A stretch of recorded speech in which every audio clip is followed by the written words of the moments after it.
I don't even know what that question's asking. Bro, that's like, to me, it's like roughly equivalent of it, like if I was like, explain mathematics if God does exist. Like what are you talking about? I don't know, that just sounds like gibberish to me. I'm not really sure what the connection there is.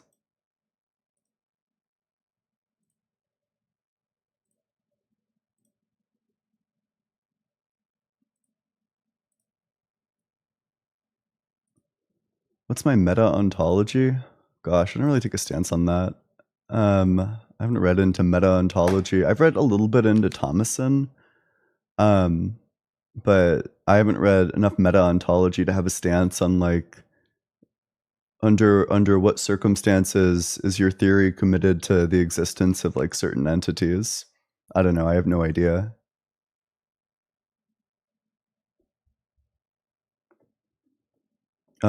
But hey, if you're in that guest request box, make sure that you're 18 or older. Make sure that you believe in the God of the in the God of the Bible, the Torah, or the Quran. I also ask that you have some sort of argument or evidence for God's existence. And with that, we'll go to the very first guest. Hey, how's it going? Howdy. How old are you? 32. And what religion? I'm Anglican. Anglican. Or I guess Christian. Okay, what makes you think that God exists? Oh, well, that was part of my question because of moral alts. Okay. Why ought I do what God tells me? Because to not do so would be irrational, and even the unbelieving worldview agrees to that. What would be the contradiction in not doing what God tells you to do? Like the practical contradiction? I mean, again, because if you believe moral alts are necessary and binding, not to do that would be irrational.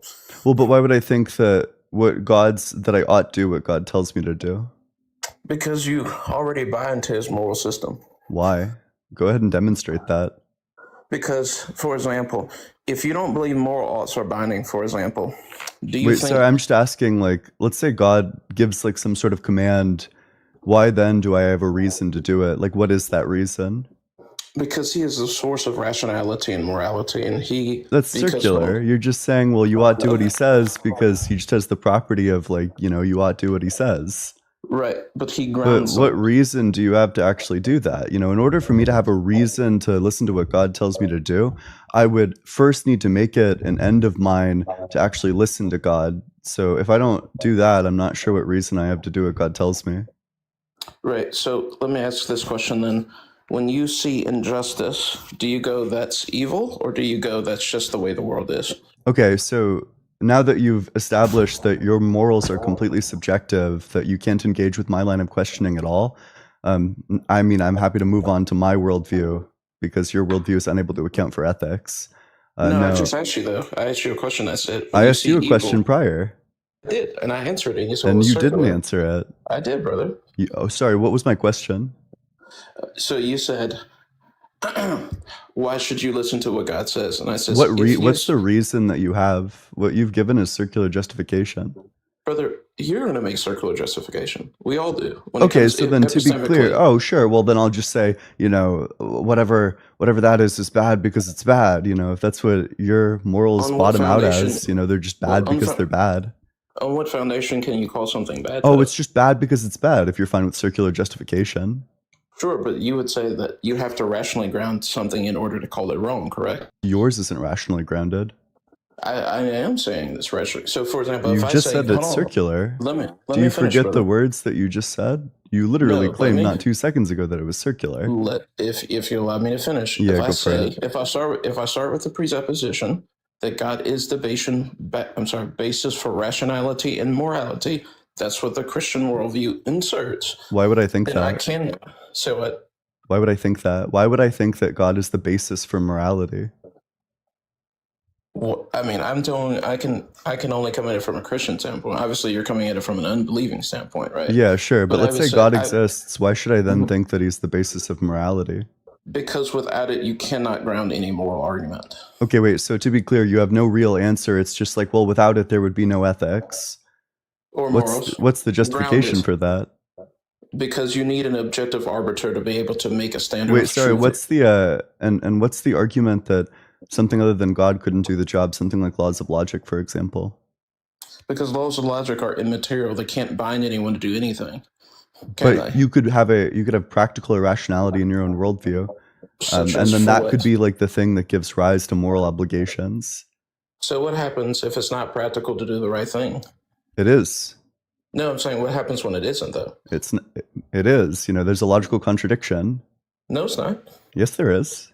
No. So, for example, Yeah, so I'm an agent. hold What on, that and means is that I come- take actions to achieve goals. If I take actions to achieve goals, I'm going to need my freedom and well-being, which means that, you know, I need for you to not interfere with that, which means I'm claiming a right to it just on the basis of me being an agent, which means all agents must have that right. Otherwise, there's a contradiction.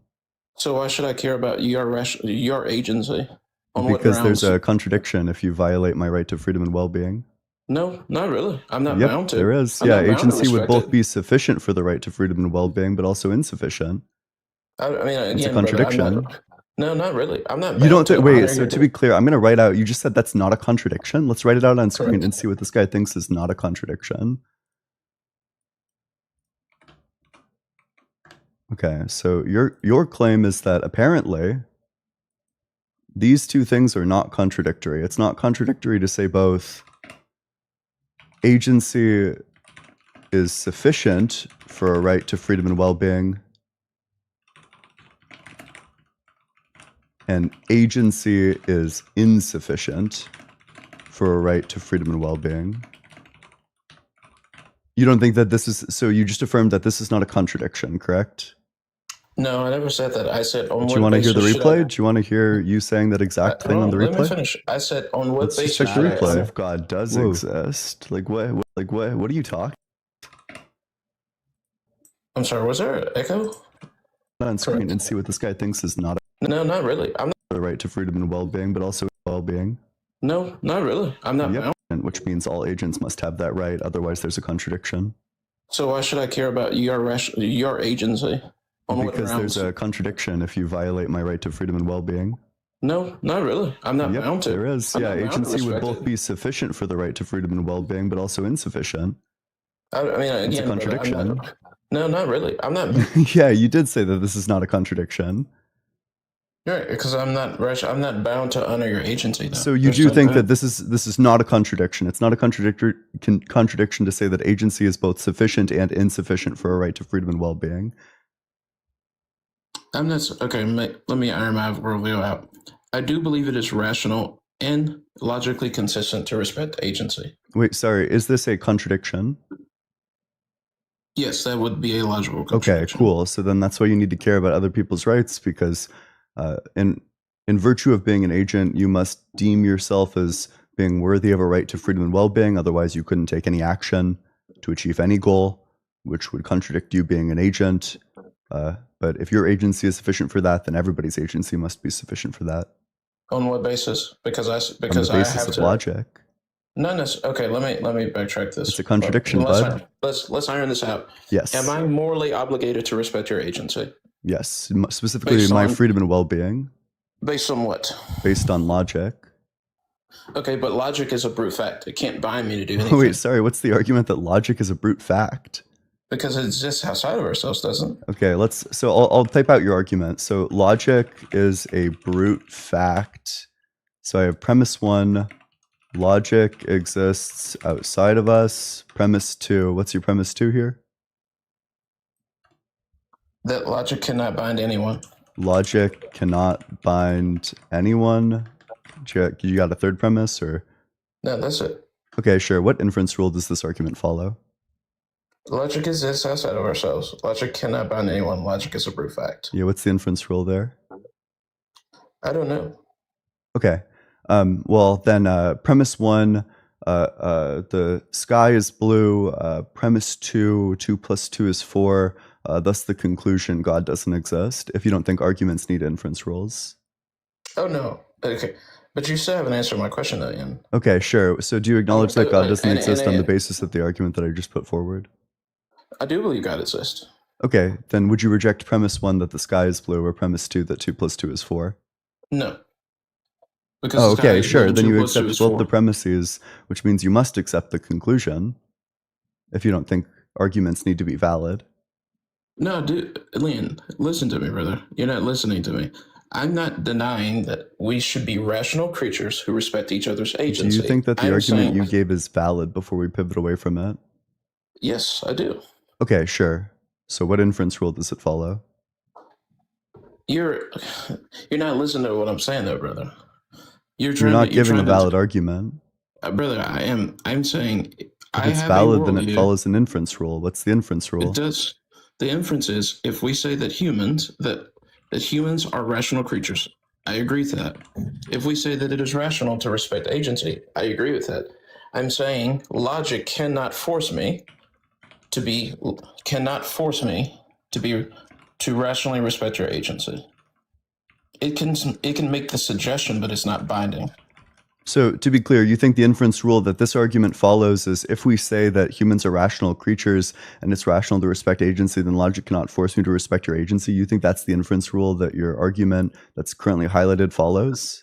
Yes, because logic Sure. cannot. So if I like can bind search me, though. this in like a logic textbook, can there would be an inference logic rule. actually? Wait, sorry. can You think logic that this bind is me, a brother? name of an inference rule? Is that correct?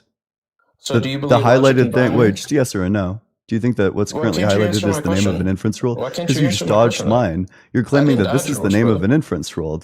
And there's literally an inference rule named if we say that humans are rational creatures and it's rational to respect agency, then logic cannot force me to respect your agency. It is a suggestion, but it's not. I can't force. Is that the you can't force name me. of an inference rule? Because what you're trying to give right now is the name of an inference rule. Why can't you just answer my question, though, Ian? Because you're giving invalid arguments. What I'm not going to let you do is wriggle away from the bad argument that you've given. I'm not going to let you pivot away. Stop trying to pivot. Stop trying to pivot. Stop trying to pivot. Stop trying to pivot. Stop trying to pivot. It's not going to work. Stop trying to pivot. I'm not going to let you pivot. I'm not going to let you pivot. I will not let you pivot. I'm not going to let you pivot. What's the name of the inference rule? Brother, why can't you just answer my question? Just name the inference rule that your argument follows. Brother, why can't you answer my question? Because you're pivoting.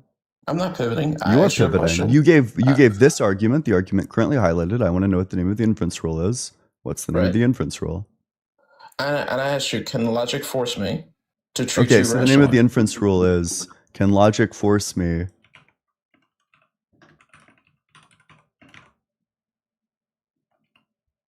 Is that the name of the inference rule?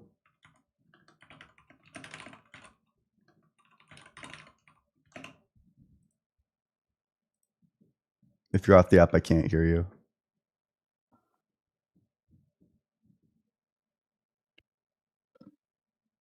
I just want to know what the inference rule here is, or just like some concession that this is an invalid argument. Can logic force me? The answer to that question is no. Logic cannot force me. Okay, so this is the name. So you are no longer engaging in the discussion, to be clear. You're not actually interested. You just want to pivot to something else. I'm sorry that you gave an invalid argument. Unfortunately, I'm not going to let you pivot away from that. What did I say that you believe is irrational? You gave this argument. Stop trying to pivot away from it. So you said that you thought that this is a valid argument. So if it's a valid argument, then it follows an inference rule. What's the inference? Wait, he's still trying to pivot. I don't know how many hours of Weasel footage you watched prior to coming up for this debate. Okay, then he ran the fuck away. I mean, who can blame him?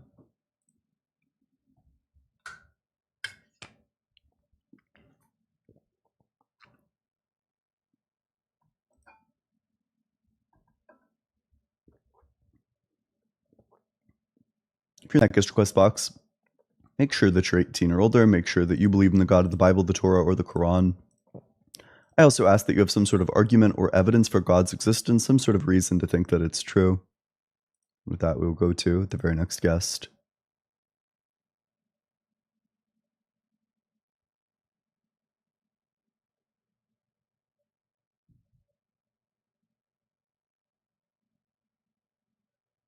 Moses Ponens, that's funny. I like that, I'm a fan.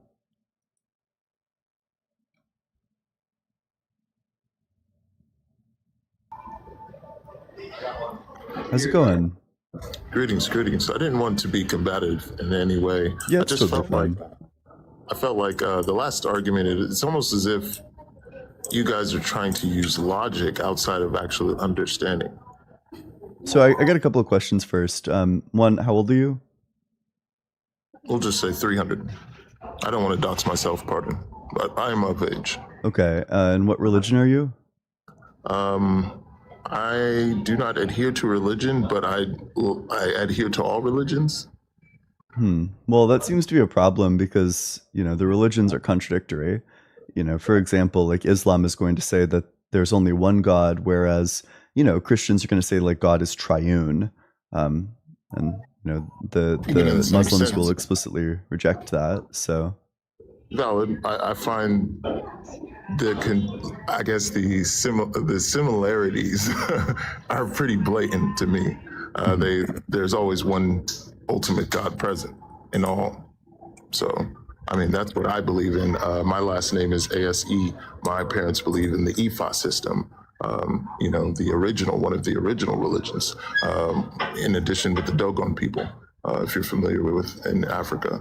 So, the fact that this is, Christianity is almost a collection, if you will, with an agenda behind it. I don't mean to chastise anybody or patronize anybody. Whatever you adhere to as far as religion, that's your, thing. I just felt like, is this more of like a debate rather than an dialogue? Because dialogue is alluding to truth. In my understanding, debate is in essence just like a point system. I mean, not really. I'm not really sure I draw like a clear distinction. A discussion where two people disagree. Well, I mean, that's a debate. I mean, debates could take various characters to them, but regardless, do you think God exists? Yes, I think we have names for things. The God that I'm referring to is consciousness. Oh, well, I'm not saying, when I say God isn't real, my claim is not that there is no consciousness. It's that there isn't like a mind that created the universe. So what do you have to say for the clock theory? I don't know what the clock theory is. You throw a clock in a box and a clock just can't be created in a box. It has to be, assembled. Okay, what is that supposed to map onto? I'm just basically saying like where things just aren't, they just aren't, there has to be consciousness behind them. In the same way that you are consciousness, it's like we are a reflection. Are you familiar with fractals? Are you familiar with Yeah, I'm familiar with fractals. Fractals certainly don't require consciousness. No. I'm saying that it's all a part of it. In essence, it requires a certain meta-awareness. Fractals don't require a certain kind of meta-awareness. Yes, they definitely do. They definitely don't. They just emerge from like certain mathematical equations. Yes, but just like in a kaleidoscope, they are a greater part of something bigger. They're mathematical objects. I'm not sure what you're saying. Like the bigger thing is. Yes, I'm saying there needs to be a sense of meta-awareness. That's very clear. I'm not trying to be combative. I'm just that's okay. But like, why would I think that? Why do you think that? To play devil's advocate. I'm like, okay, well, if you're actually saying, okay, well, God isn't real, then what is reality to you? Just like all the things that exist. All the things that you're, that were, I guess, all the stimuli is what you're saying? No, like all of the things. There are things that exist that are not stimuli. Correct. For example, like a planet that's like a septillion light years away, that doesn't produce any stimuli in me, but it still exists. So it's like you're saying God isn't real. What is your argument for God isn't real? I'm just curious. Just that the universe can't come into existence because time must have always existed. The reason why time must have always existed is because change must have always existed. The reason why change must have always existed is that if change didn't always exist, then there would be a changeless state that undergoes change and becomes a changing state. But then we would have change prior to change, a contradiction, which means that, like clearly that's no good. So change must have always existed. And if change exists, then time exists. So time must have always existed. Okay, so that's logic to the human brain, but then you're ultimately alluding that a being higher than you thinks like you. It doesn't need to think like me in order for that to be the reality of the situation. Thinks logically is what I was alluding to, because you're obviously a logical thinker. Are you saying like God is illogical? That's kind of a weird belief.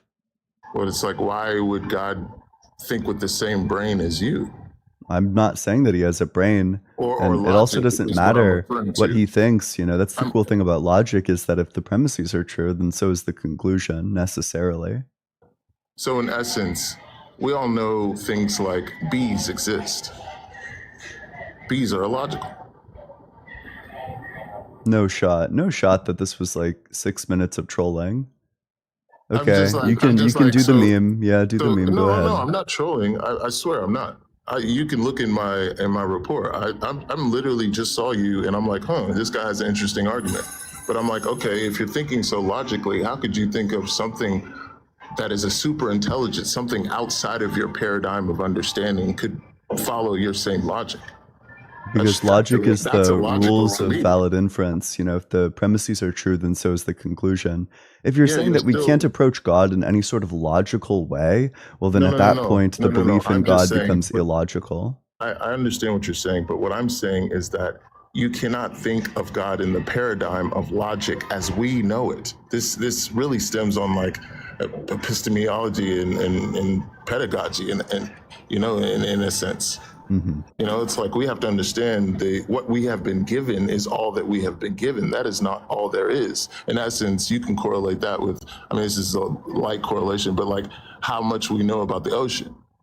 That's like you taking the 5% that you know and establishing a conclusion when you don't even know anything. Well, I mean, we know two things, right? You know, there's a contradiction in God's existence. Contradictions are false. Therefore, God doesn't exist. That's all we need to know. We don't need to know everything to know the few things that are necessary. I think you're a very intelligent young man, and I think we are all ready for the information at the given time. We're ready for it. I think that's just what it is. I agree. Hopefully, appreciate it, buddy. Hopefully you'll soften your head to facts and reason soon enough. Anyway, make sure you're double tapping on that screen, sharing it with your friends, and all that good stuff. If you're in that guest request box, make sure that you're 18 or older. Make sure that you believe in the God of the Bible, the Torah, or the Quran. I also ask that you have some sort of argument or evidence for God's existence. And with that, we'll go to the very next guest.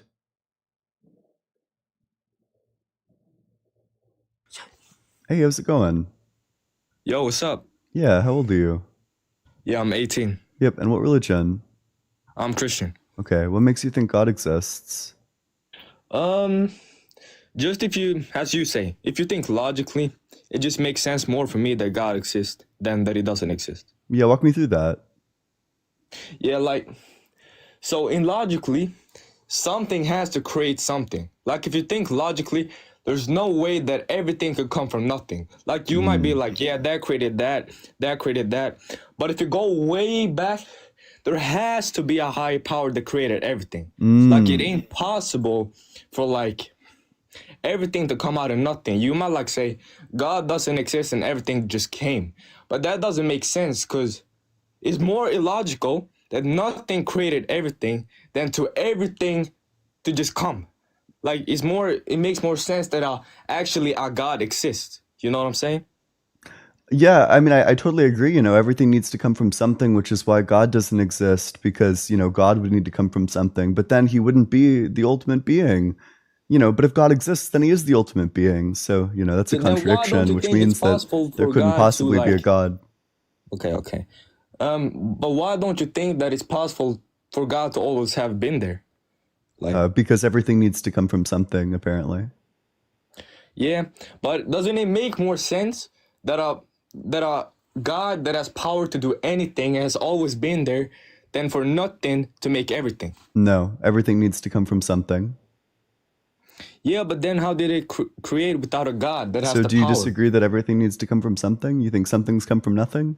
I think God doesn't need to come from something. Oh, so he came from nothing? I think that's what a God is. A God is the creator of everything. Okay, so you would say God came from nothing?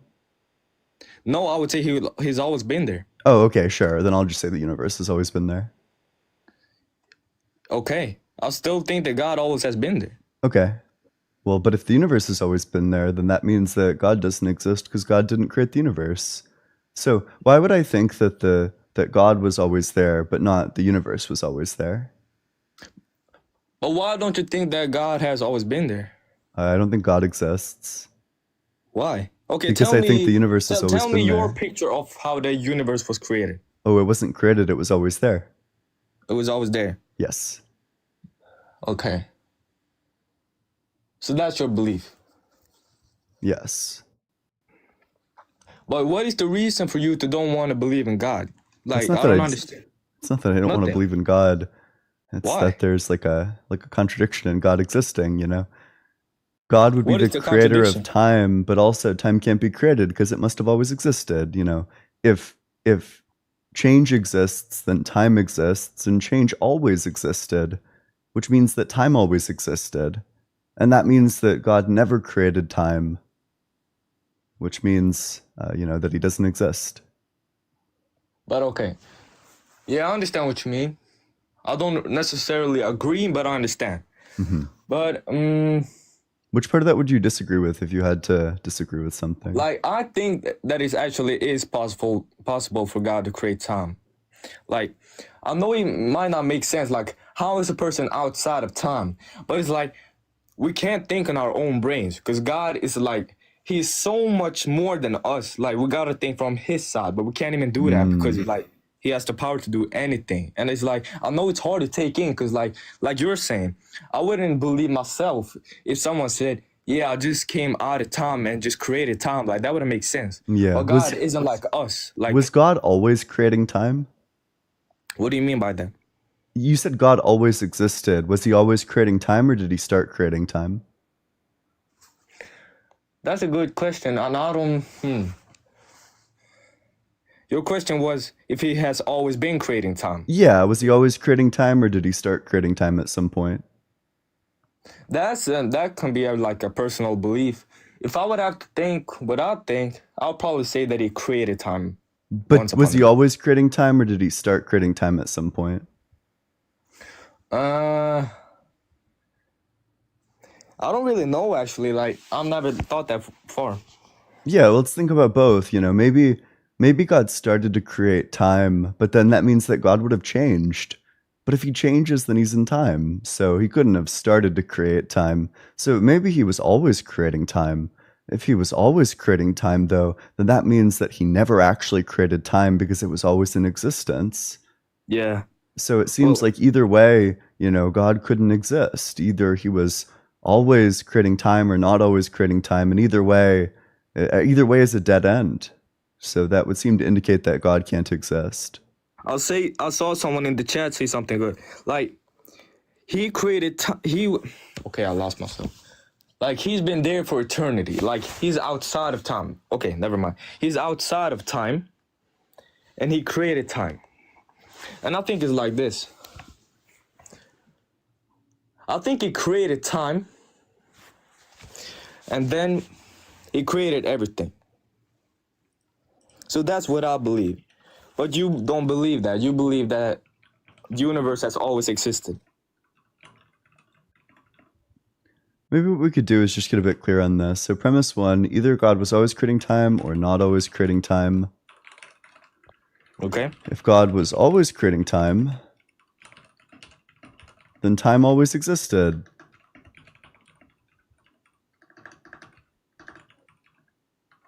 If time always existed, then God never created it. If God was not always creating time,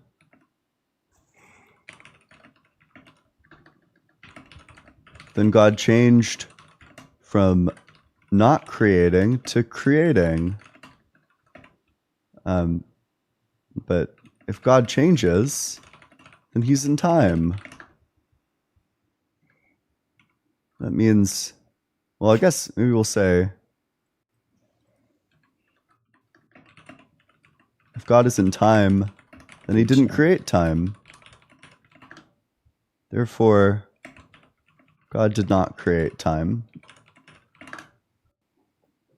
So we have these 6 silly premises on screen. Yeah.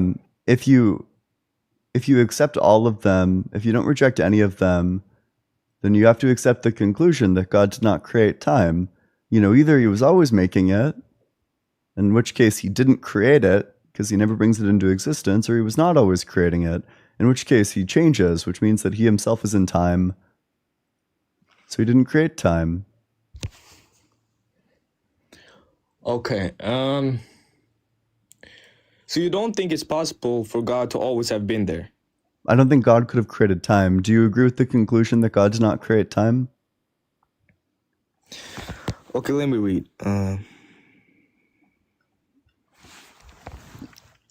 I think, honestly, I still think that God created time. Because, like, I would agree. This is our... Which premise do you reject? Just like the number... You got to disagree with one of these. What do you mean if God is in time, then he didn't create time? Yeah, right. Because if you exist within, like... So... If God is a time-bound being, then he can't create time because that would require time before time. But I would say he is a being outside of time. Yeah. So then you don't want to say that he changes, which means that he never starts creating time. What do you mean? So if God starts to create time, then he changes from not creating to creating. But that would place him in time. Since you think God's outside of time, it can't be that one. Okay. So you mean... Okay. Adam, I'm starting to feel bad. I'm moving on to the next guest. Make sure you're double tapping on that screen, sharing it with your friends, doing all that good stuff. If you're in that guest request box, make sure that you're 18 or older. Make sure that you believe in the God of the Bible, the Torah, or the Quran. I also ask that you have some sort of reason to think that God exists. And with that, we'll go to the very next guest.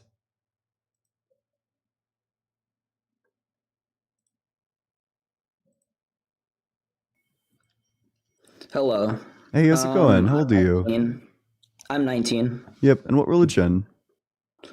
I believe in the Christian God, but not the way the Bible describes it, but the way Jesus is quoted talking about God. Okay. What makes you think that God exists? I believe there has to be some sort of intelligence or force. It doesn't even have to be I believe there just has to be some sort of force behind all of this. Why couldn't it be like the laws of physics, for example? I think the laws of physics actually do apply to that. So I can explain my point of view on it. You think the laws of physics are God? Everything. Not necessarily. Could I explain my point of view on I it suppose, really quick? but yeah. Okay, so I'm going to go just across a couple of quotes really quick. So in John 10:30, Jesus says, I and the Father are one. In John 14:9, or not John 14:9, in John 14:20, Jesus says, at that day ye shall know that I am in my Father, and ye in me, and I in you. So he's inferring that the thing that's in God is in him, and whatever is in him is in everybody that comes across him. Why would I think the Bible is true, though? Like, I don't take this to be evidence. I'm getting there. So he basically explains that everything that is within God is in everything. When you look at quantum physics, you go down to the quantum level, there are these little balls of light that vibrate called biophotons. And biophotons they go by the law of attraction and the law of reaction, stuff like that. And so essentially, everything that you see around you, everything that exists, it's God. God is everything that exists here and now. Was God the rape of non-king? What'd you say? Is God the rape of non-king?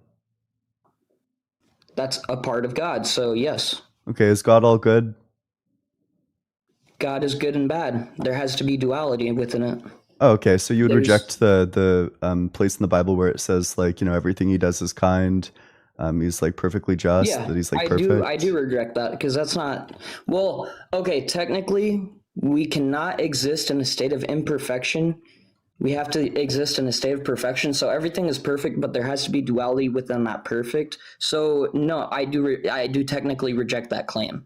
Okay, so you would say like the rape of non-king was perfect. I would say that it's technically within a perfect reality, even though it's a bad action. Yes. But is it itself perfect? Yeah. Yeah. I guess. Yeah. Okay, so if you had the ability to stop the rape of non-king, would it be the right thing to do to stop it? I can't have an answer for you because I don't know what society would look like now if I would have stopped it. I take that as a reductio to the view, to be clear. I think Okay. that your uncertainty as to whether or not you would have stopped like a horrific atrocity, I don't know, is like quite strange. Yeah. I guess I might be a little more philosophical and evidential than Okay. just because I don't believe purely in what the Bible says about God. I believe in the way Jesus describes and the way that Jesus lived. Okay. But why would I think that God exists? We are all God. Everything that exists here and now that we can conceive is God. What's the argument for that? So if you look at philosophy, if you go into solipsism, if you repeat that, if you actually look at that, you can it's the fact nothing exists outside of your brain. Your brain creates everything. And if we look at that, science, they just actually discovered that the universe is a giant consciousness. And if you look at that, we're just individual parts of the consciousness. We are the universe experiencing itself in different forms. But God is the universe and everything in existence. Okay, there's a lot to unpack there. One, I think probably the most dubious thing you said was that it was recently proven that the universe is conscious. I'm dying to know where that was proven. And second of all, I mean, if you're a solipsist, no, it wasn't. You know, there aren't things that happen outside of your mind if you're a solipsist. So if it was proven, then you yourself would just know it. I'm not a strict solipsist. There's a difference because I think that all of our consciousnesses would come together and it would create the universe, but like you create the reality around you, what is going on around you. And that comes together to create one big giant consciousness. Maybe the term you're looking for is idealism, not solipsism. But why would why would I think that, for example, that, you know, all of this is just one consciousness?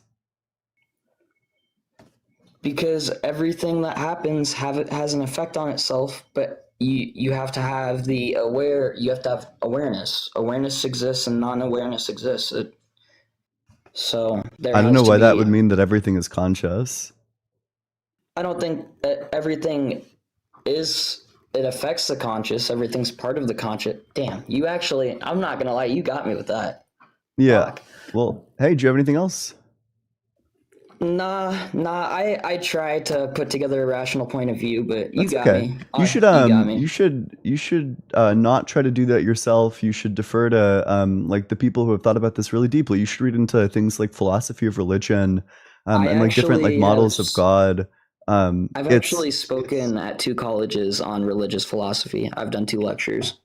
Okay, that's pretty cool. Well, hey, thanks so much for coming on up.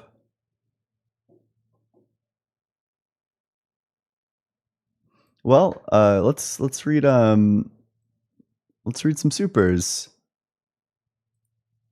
This is for the Get Ian Back On with Matt Fund. Based. I'd love to go back on with Matt. That'd be fun.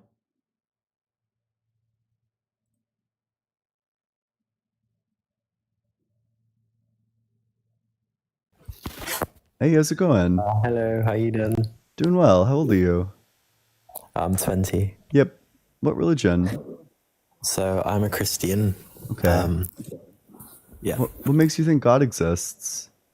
So I've been a Christian for like a year and a half. So to give some background, I was like an atheist for 14 years. So I believed that there was no God. But I feel like God exists because, like, just logically, you So like positing the fact that the universe hasn't existed for an eternal amount of time, if you like, look to the Big Bang, so it had a beginning. And then you come to the question like, what brought that bang about? What made it happen? That's like one like avenue you can look down. Like, Yeah, let's and talk then about that many avenue. So the reason why I don't find that avenue to be particularly compelling is because the Big Bang says nothing at all about being the beginning of the universe. You know, this was a recent survey done by cosmologists. So the majority opinion, this is 68% of cosmologists, claim that the Big Bang is a theory that says that the universe evolved from a hot, dense state that says nothing about whether there was an absolute beginning of time or not. So the Big Bang makes no claims to being the beginning of the universe, which means that we have no reason to think that the universe didn't exist prior to that. So it's not particularly clear. Either way, you'd say that we can't say either way is definite, right? We're both just as close as each other in that. Then why not be agnostic? So I mean, like, there's a reason why I've chosen Christianity. So that's a separate thing. Like, I mean, we can go on to that too. Like, Sure. I think out of all the religions there are, like, so it took me 8 months really of just like looking into Christianity before I truly put my faith into it. And I think that one of the big reasons why Christianity is the best answer for me is because that Christ, what he did in his life on earth is that he fulfilled both mercy and justice. So as Christians are going to heaven through our faith in his finished work, and that fulfills justice because we've all fallen short of the glory of God, and God's standard is perfection. So it fulfills justice because Jesus acted as a sacrifice mercifully. So that's the one aspect. If you look at like other religions, like Islam, for example. Wait, sorry. Why would I think that any of what you just said is true, though? Yeah. So, what could you like? Yeah, I know the lore. I know what the Bible says, Yeah. but what I'm interested in is like, what's the evidence to think that any of that is actually true? So, are you referring to like Jesus existing in his life? Well, I agree that he existed. I agree he was crucified, but why would I think that he died so that we can get into heaven? What's the evidence for that? Yeah. So, Jesus himself testified in his life, testified to what his mission was. So, like, he said that he would raise 3 days later. He said he was the bread of life. In other words, he gives life to those that put their trust in him. And then we look at the Old Testament prophecies in which Jesus fulfilled 300 plus of them all in his life, death, and resurrection. That's like super untrue. I guess like all parts of that are super untrue. First, there's literally no evidence at all that he resurrected, and second, it's my understanding that he fulfilled not a single interesting prophecy.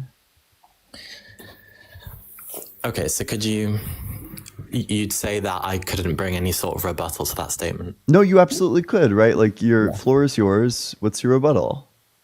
So you're saying Jesus didn't fulfill like one of those prophecies? That's quite a bold statement. My understanding is that he hasn't fulfilled anything, like any of the interesting prophecies, right? Like Interesting. you could So probably you've changed find your- prophecies related to, I think that he fulfilled like a prophecy related to him like riding a donkey.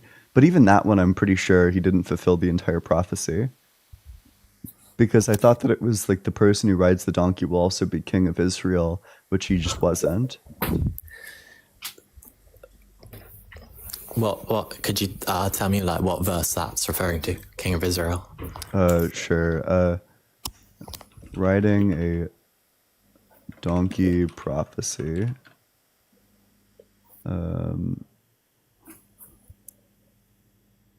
Kings 133. Yep. I think, or maybe it's no, it's in Zechariah.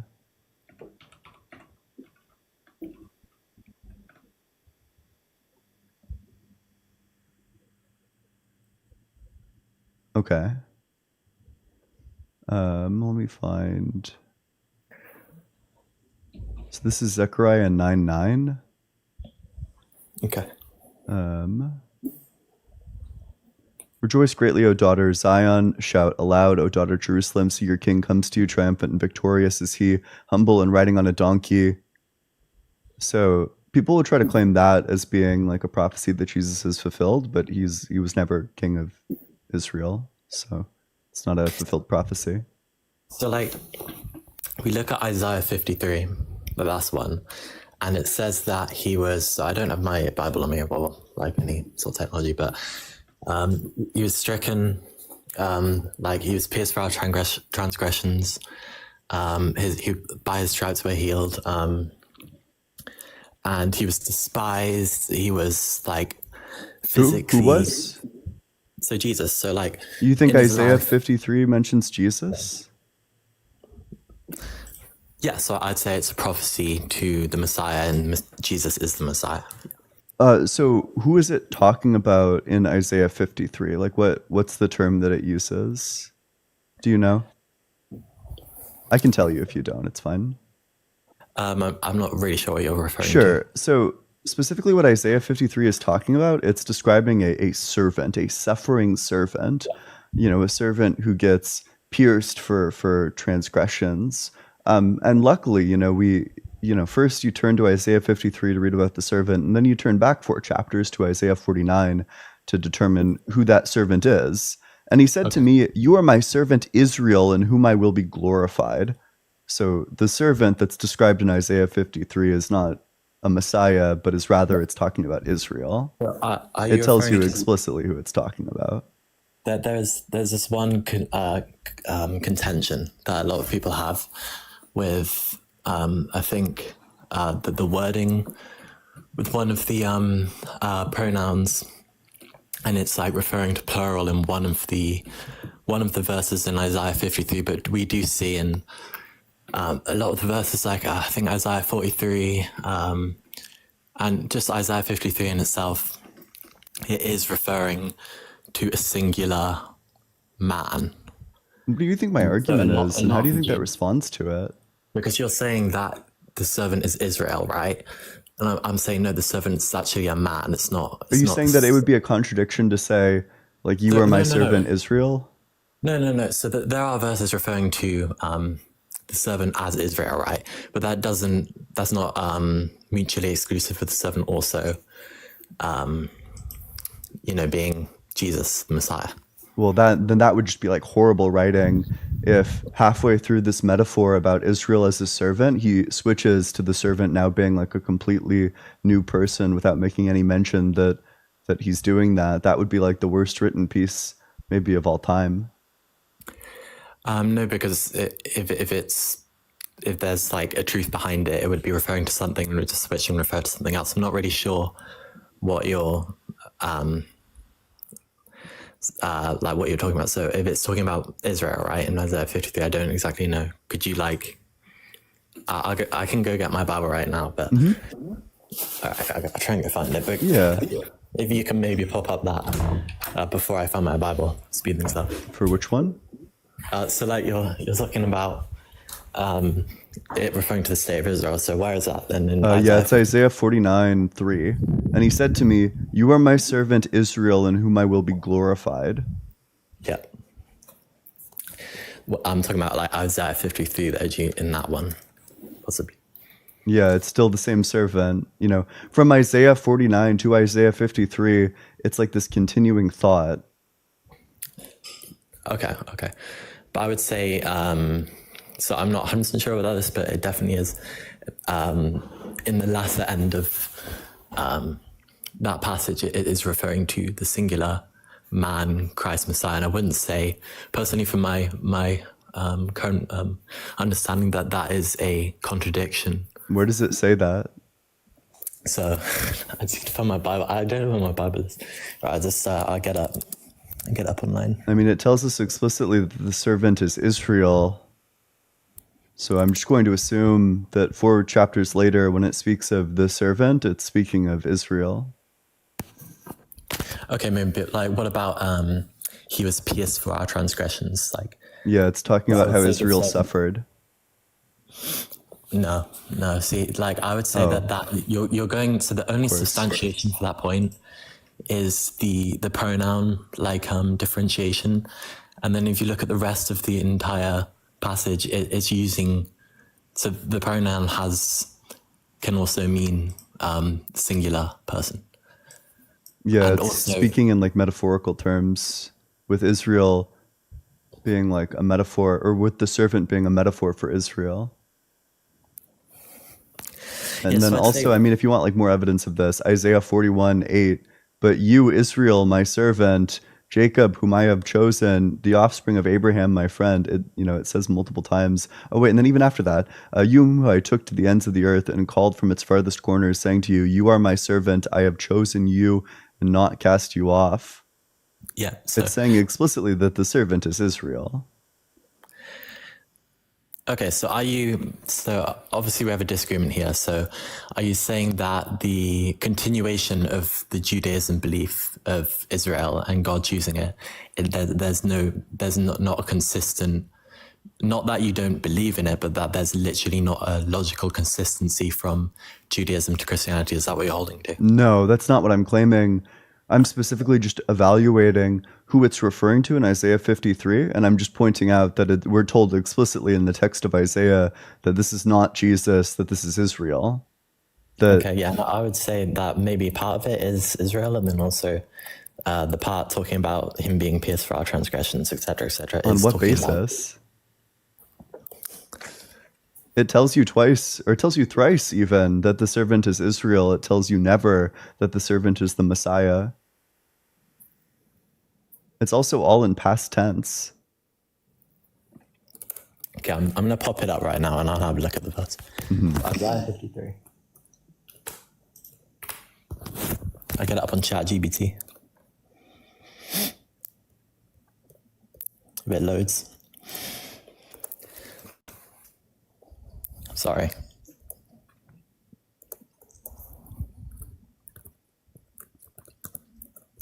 Mostly people who get their arguments from ChatGPT. No, I'm just getting up the verse for ChatGPT, You can just go to like the Bible Gateway. True. I don't know what my Bible is, honestly.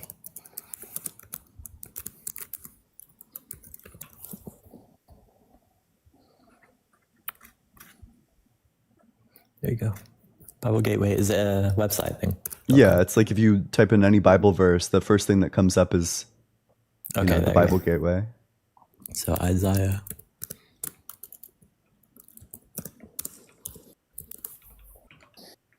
Right. Okay, so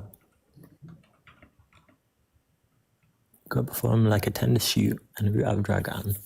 He had no beauty or majesty to attract us to him, nothing to his appearance that we should desire him. So I'm just gonna like pull this verse out, and you're saying that.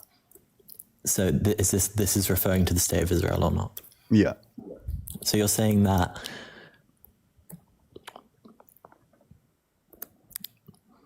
the appearance of the state of Israel was undesirable. Yeah, that they specifically what Isaiah is saying is that Israel's gone through a lot. They've suffered through a lot.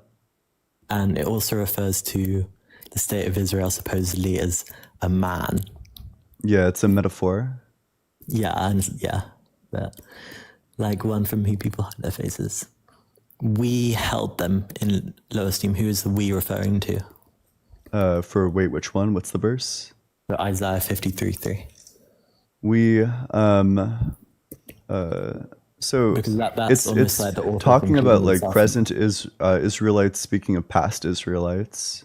When it's speaking of the servant, it's speaking about the things that they've been through. So when it speaks of we, they're speaking of like present ones, and then when it speaks of the servant, it's speaking of like the past things that they've gone through. Okay, what about the next verse then? So he took up our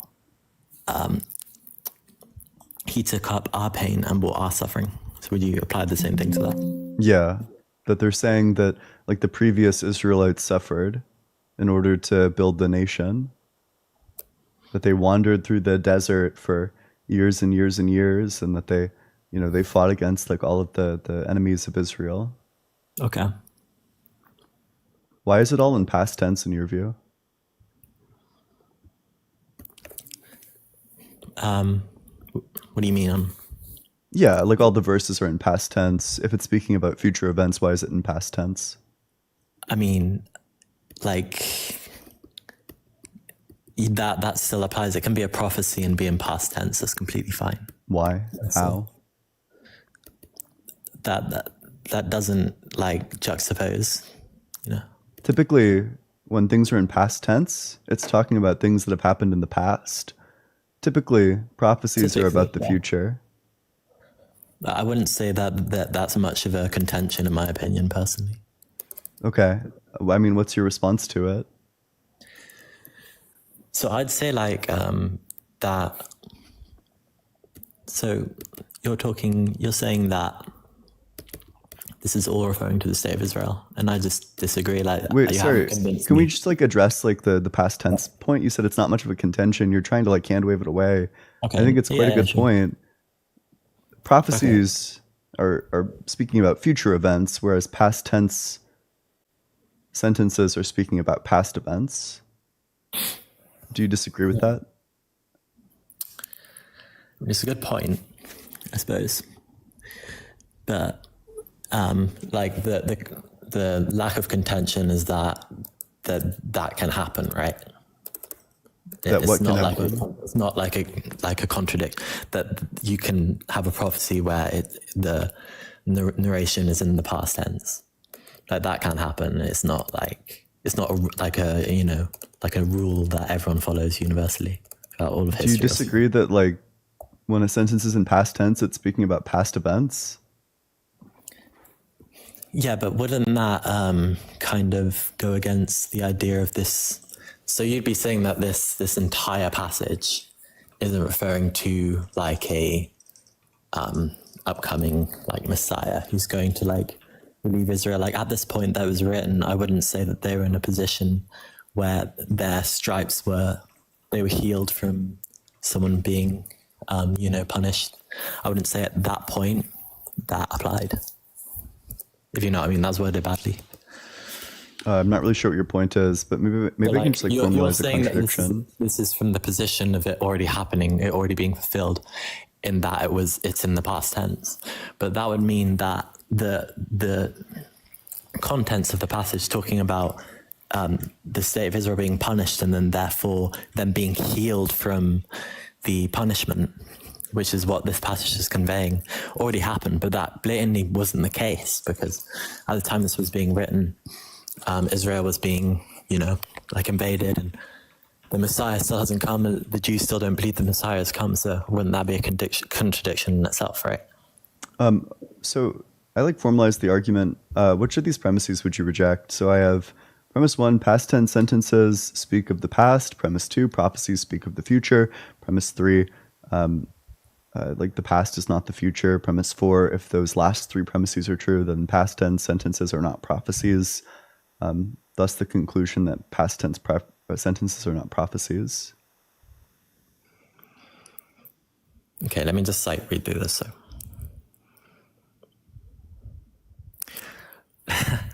I mean, it logically flows, but I wouldn't say you can extrapolate this to everything.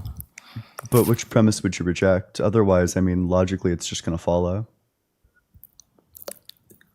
Something can be, I guess, be conveyed as logical if you look at something and then it works in this one aspect, but it's not going to work in the real world if you apply it. Do you accept all the premises? So past tense, yeah, that's just logical. Obviously, past tense sentences speak of the past. Prophecies obviously speak of the future, right? And the past is not the future. Yeah, of course. And then past tense sentences, no, you're just presupposing in the 4th point that point, aren't you? You're not really. Using these 3 things and saying it infallibly results in that conclusion. Yeah. So I'd agree with all the 3 points, but then the 4th is just a presupposition. Okay, you don't think that it follows from the fact that, past tense sentences speak of the past, that prophecies speak of the future, and that the past is not the future, that past tense sentences are not prophecies? Yeah, I'd say the fourth point is a presupposition. But what would you say about the point I made earlier? I guess I'll make before you broke this. that? Maybe I'll make this like more like straightforward. So prophecies speak of the future. If something is past tense, then it does not speak of the future. And then it would just follow from that if something is past tense, then it is not a prophecy. Okay. Of these, like, which of these two would you reject? I feel like this is a gacha. I'm getting some gacha vibes, but no hate. But prophecies speak of the future. Of course they do. Yeah. So I'd accept the first one. Something. No. So the second one is false. You disagree that if something is past tense, then it's not speaking of the future? Yeah, so something can have the literary narration of the past tense, but then God can use that to show the future. Yeah. Okay, I guess I can give like a supplementary argument for it. You accepted earlier that if something is past tense, then it speaks of the past. If something speaks of the past, then it does not speak of the future. Therefore, it would follow from these two, from this like 2.1, 2.2, that if something is past tense, then it does not speak of the future. So would you reject 2.1 or 2.2?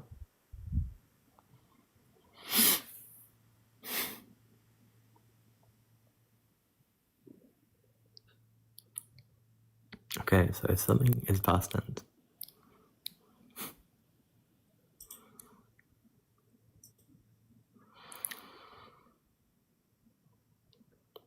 This is kind of like, this is a bit weird, I'm not gonna lie. So the second one is something speaks of the past, then it does not speak of the future. Yeah, of course that's right. Because you're referring to speaking of the past. So speaking in past tense is different to speaking of the past, right? Oh, I mean, earlier you accepted that past tense sentences speak of the past. You thought that that was like trivial.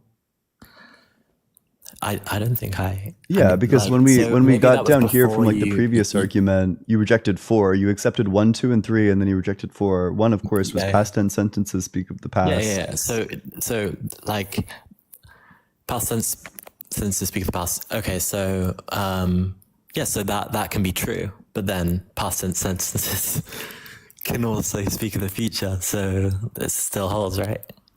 So would you accept or would you reject that if something is past tense, then it speaks of the past? So you see what I was saying with 2.2. I was saying that if something speaks of the past, literally of the past, then does not speak of the future, and then the past tense then does not. If something is past tense, then it can speak of the past, but then it also can speak of the future for sure. Okay, I don't think that's going to be intuitive to me or like frankly like anybody else, that if something is past tense, that it does not speak of the past, that past tense sentences refer to like something other than the past. Okay, but like what I brought up before you bring this up is that when this was written, how can you prove that they were in a position where they were healed from the punishment what this verse is speaking about? How can you claim that if it's in the past, then that would mean that this has already happened? Which verse? Okay, right.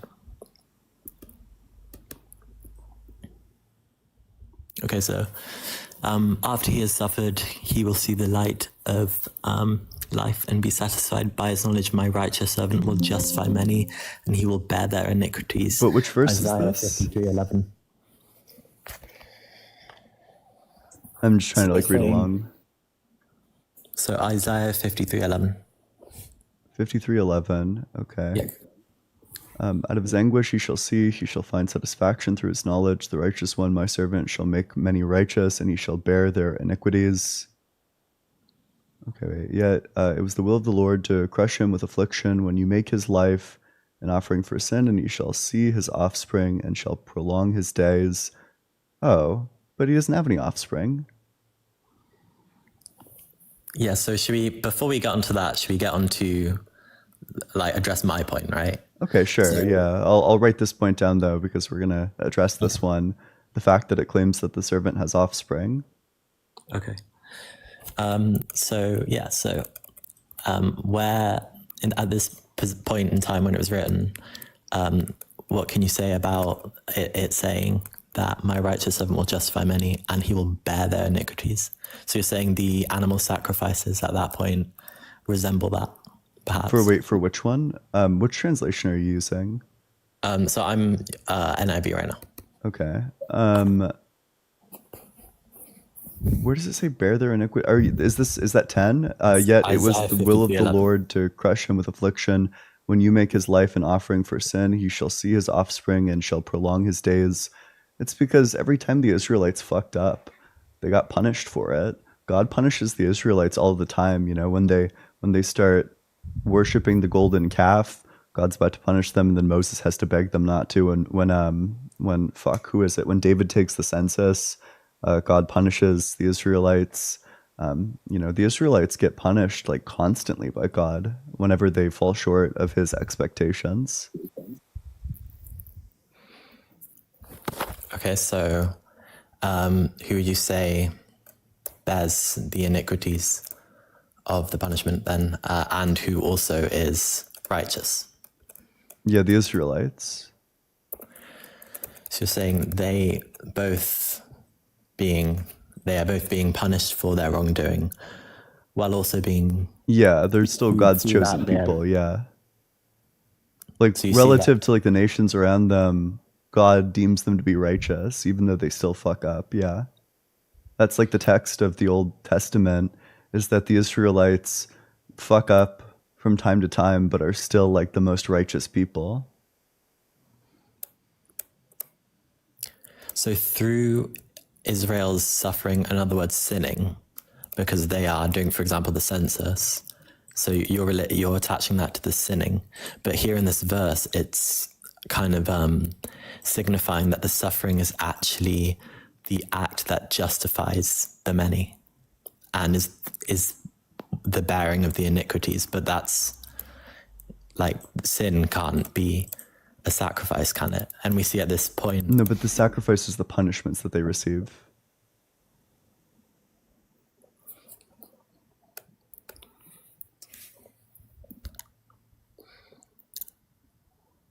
Yeah, but I think when it's talking about justifying them, that's salvific, isn't it? It's not talking about being relinquished from some sort of earthly, When it talks about doing what? Justifying. So if we see this word, by his knowledge, my righteous servant will justify many. I don't think that's talking about being relinquished from an earthly... so in my translation, it says, the righteous one, my servant, shall make many righteous. Yeah. So all it's saying is that it's going to like improve the moral character of a group of people. I would say it's talking about the promise of salvation. Okay, what's the evidence for that? Okay, right. The evidence for that.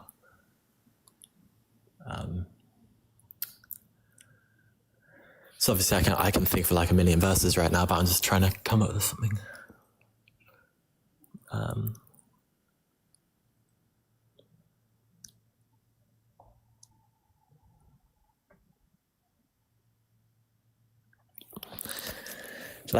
So let's just go from the Christian standpoint. John 3:16, that's the promise of eternal life. But why would I think that that's what it's referring to in Isaiah 53? So if we hold to the Christianity position, we believe that the Old Testament and the New Testament, the New Testament is the fulfillment of the Old Testament. And Israel was like an apparatus through which God used to bring his Messiah to all of the Gentiles, which is also seen in the Old Testament. It says that God will not use Israel just to bless them, also to bless the Gentiles as well. And then we see that Christianity is a fulfillment of that. This and is then like the exact thing that I'm not granting. Okay, so why is that? Because I don't think that this is a fulfilled prophecy. We're told explicitly in the text who this is talking about. And, you know, it says that it's talking about a person with offspring. Jesus doesn't have offspring. Yeah, okay. So by offspring, what do you think that means? Like children. Yeah. So I'd say, wait, which verse is that exactly? Sorry. That's 10, 53:10. Yet it was the will of the Lord to crush him with affliction. When you make his life an offering for sin, he shall see his offspring and shall prolong his days. Through him the will of the Lord shall prosper. Yeah, so I would say offspring is simply referring to the elect, the people who put their faith in him. They are the offspring of his finished work on the cross. Like, it's not like referring to maybe a physical lineage, king lineage, because Christ, his kingship is more like spiritual, I would say. And that's partly why the Jews rejected him, because he wasn't this kind of political figure. He was more of a heavenly figure who kind of went against human perception, and he kind of embodied the all of our suffering, and that's why everyone hated him, because he was rejected and he was ugly. But his mission was more than just like human. I'm rambling on a bit, but yeah, you get what I mean. That would make sense if offspring carried some definition that was even like slightly similar to that. That it was like, if offspring meant like follower or like adherent to, that would make sense. But that makes no sense because offspring refers explicitly to like child. Okay, so you're saying that I'm not like educated on this, so I hope you're being honest. So it's only referring to like the physical. Yep. Children. Yeah. So yeah, it refers to yeah, like the product of the reproductive process of a person or animal, the immediate descendant of a person or animal. Yeah. So I would say we just look at. So let's see, offspring prolong his days. So maybe this is referring to the physical, like I'm kind of reaching here, but like Jews who are saved in the end times, like of the blood of Abraham, you know, like Abraham. But then also we, as Gentiles, we are grafted into the vine, and we look at verses that also show that we are part of this promise, and that is substantiated in the Bible, both in the Old and the New Testament. Yeah, that sounds like an extremely like clunky reading of this, as opposed to like, okay, if we're just to compare readings on this, my version of this explains this perfectly well, that when it speaks of offspring, it's literally speaking about the descendants of the Israelites, that like the future generations of Israelites is the ones that it's talking about, that are like aptly the offspring of the servant, which refers to the past Israelites. Okay. But then I would like push like just the language of this servant being a sacrifice for sin, and it just doesn't fit with like it referring to like, you know, the state of Israel. Referring to, well, I think that when you look at the ways that Israel was punished for their sins, that's like pretty unambiguously what it's about. I think that reading is very natural too. I think that all of the entire reading of this makes perfect sense if it's Israel. They're confusing bits if it's Jesus. So it just seems like we have good reason to think that it's speaking of Israel. How can them suffering for their sin be an atonement of their sin? That results in Because suffering. when they got punished for their sin, it was to make amends for the fact that they had done wrong. When the Israelites get punished for David taking the census, it's to account for the fact that David did the census.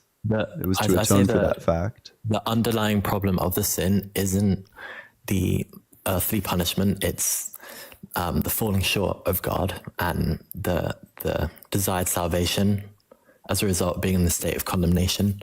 And this passage is a promise to that like gift that is received by this singular man, Messiah, who makes zero mention of a Messiah. Yeah, so probably it doesn't like explicitly. Typically, the prophecies explicitly mention the Messiah. Do they? Yeah. Which ones? Messianic prophecy.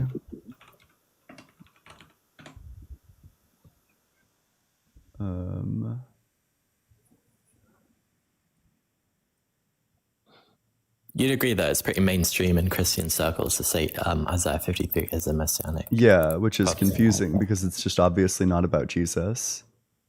Okay, but you'd hold then that there are other verses that are, you would say are, even if you don't believe in it. That what?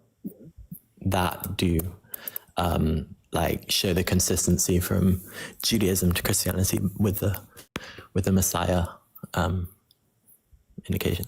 Well, there are verses that speaks explicitly about messiahs, but I mean, no, I don't have a reason to think that I don't think that there's good reason to think that Jesus is out here fulfilling any of these prophecies. That typically when you look at it, it's either like not a prophecy or it's like not fulfilled. Okay, so this is just one passage, right? Like, there's 300, like I said. Yeah, which one? What's another one? Okay. I think it's somewhere in like Psalm 20s, somewhere around there.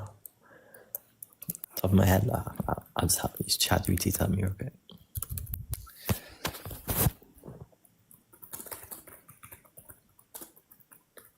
Psalms 26? Perhaps.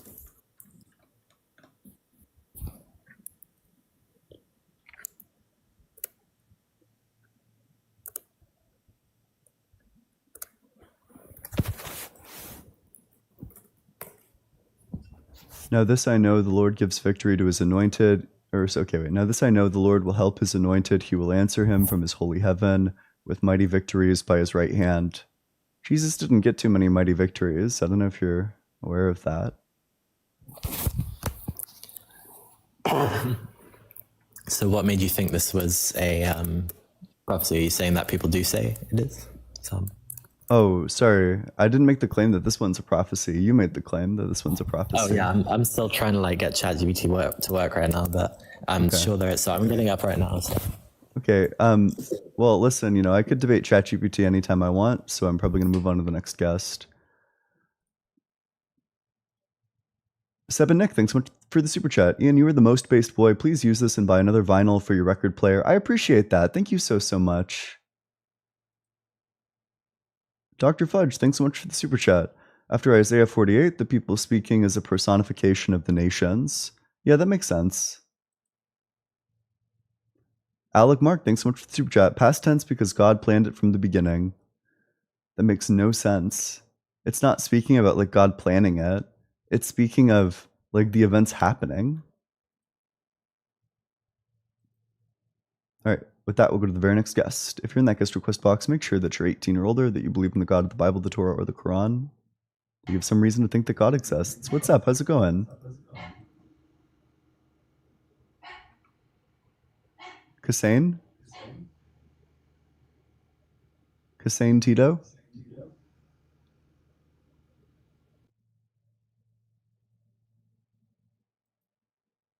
All right.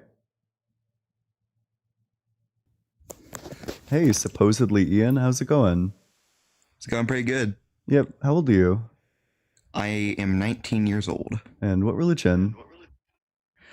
I am, how'd you say it? Nondescript theism. Basically just your argument from the April 1st thing. Sure. Well, what makes you think God exists? The thing you said about the quarks, that if the charges were ever so slightly different, nothing would be capable of happening. And I thought about it, and that does actually seem pretty convincing. Sure. So God could have presumably created morally valuable beings with any configuration of atoms or non-atoms, that even if there were no atoms and they were just like electrons, God could have imbued all of these electrons with souls and allowed them to make like morally valuable decisions. Maybe instead of having like an in-depth physical life, they would have like an in-depth psychological life. So why would God prefer the world with these bodies instead of like the world where it's just like a bunch of electrons with souls? I mean, I guess it's just more interesting for it to be more complex, more moving parts. I believe that would be a more interesting thing to create than just electrons. But then surely God could have created a more interesting world than this. He could have created a world where there's like, I don't know, like sick, like fucking like fireworks going off in the sky, incredible like light shows or things like that. Maybe this is a sweet spot. Maybe this is the right amount of complex he wanted. Then it sounds like his desire for complexity is finely tuned. Is there a problem with that? Yeah, because then you would be appealing to something that's finely tuned to explain the fine tuning. It kind of kicks the can down the road. Yeah. I guess, I don't know, how do you explain just the specificity of it? So my explanation is going to be that ultimately it's going to be necessary, either just via the laws of physics couldn't possibly have been otherwise, or perhaps there's like some sort of like multiverse explanation. Well, okay, if we take the first argument that, how do you say it? Necessary, that the laws of physics might just be necessary. Yeah, like how do we know that it has to be necessary? Like, is that just an assumption? So we could give arguments that everything is necessary, that, every contingency needs an explanation. So that rules out the possibility of brute contingencies. It also rules out the possibility of an infinite chain of contingencies, because that chain itself would be a contingency requiring some sort of like external non-contingent necessary explanation. But if something is necessary, then whatever it produces is also necessary, which means that you can't go from a necessity to a contingency. There can't be like an infinite chain of contingencies. There can't be a contingency like a brute contingency, which means that there just can't be any contingency. Everything must be necessary. So I'm assuming that out of the two you said, the logical necessity versus the multiverse, I'm gonna assume you mean the first one is one you believe, right? Well, I think both of them are like plausible, so I'm honestly just trying to think which one helps my point more, but as more I'm thinking about it, yeah, that tracks. I secede. All right. Hey, thanks so much for coming on up. If you're in that guest request box, make sure that you're 18 or older. You believe in the God of the Bible, the Torah, or the Quran, and that will go to the very next guest.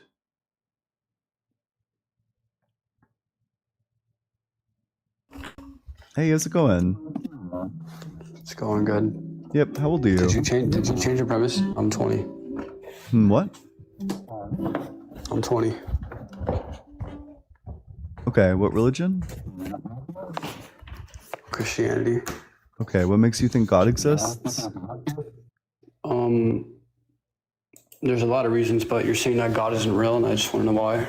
I think, sure. Because yeah, sure. The reason why God isn't real is because God couldn't have possibly created time. The reason why God couldn't have possibly created time is because time must have always existed. The reason why time must have always existed is because change always existed. The reason why change always existed is because there can't be a first change, since a first change would require there to be a changeless state in which a change occurs and it becomes a changing state. But of course, changes don't occur in changeless states, which means that it was never created.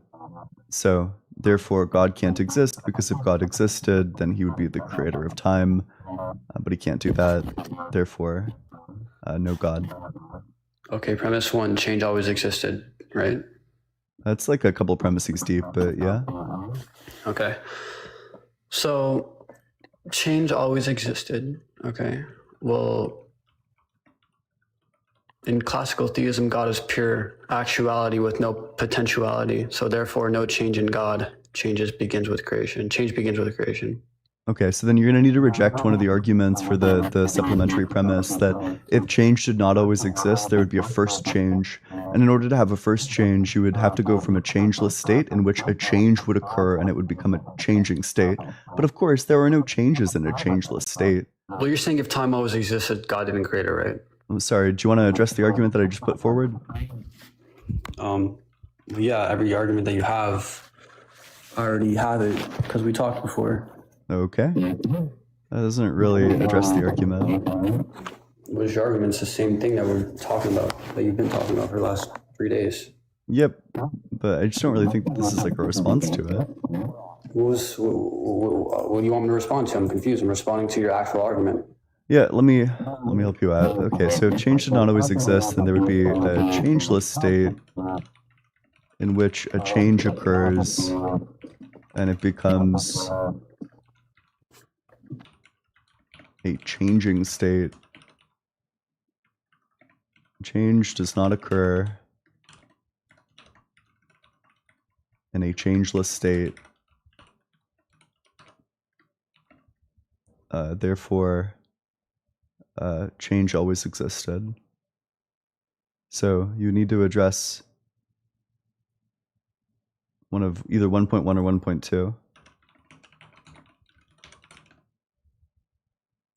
Okay. So 1.1, if change did not always exist, then there would be a changeless state in which a change occurs, and then it becomes a changing state. So you're saying that there can't be a change before change. Yeah, basically. Okay. Saying if change began, it must come from a changeless state, but a changeless state can't produce change. Therefore, change always existed. Yep, more or less. Okay.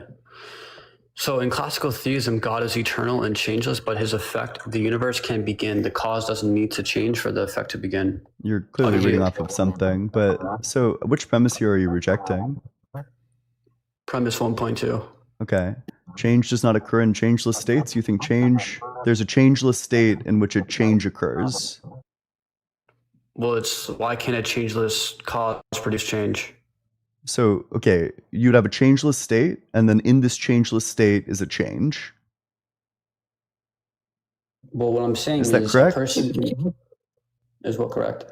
Is that description of it correct? That you would have a changeless state, and then in this changeless state there would be a change?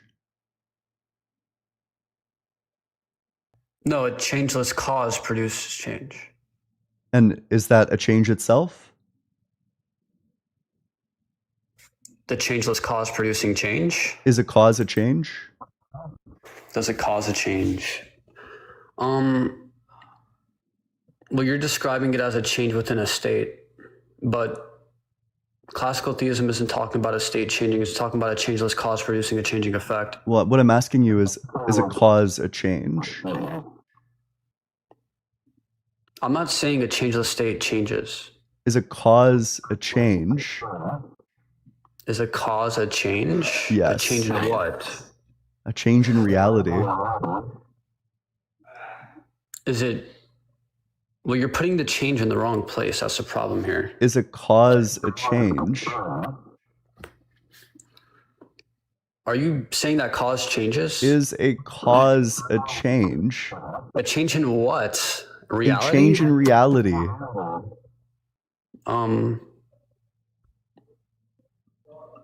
Yeah.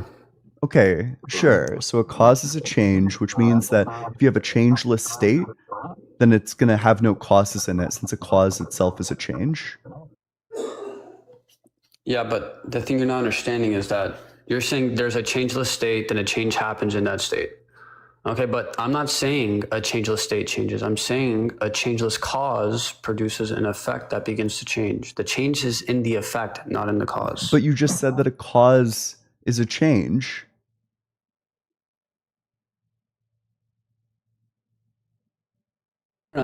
I said Okay, let me help you out with this. So that begins to change. a cause is a change. A changeless cause. So if a cause is a change,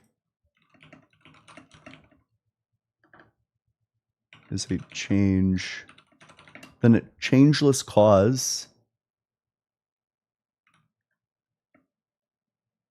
is a changeless change.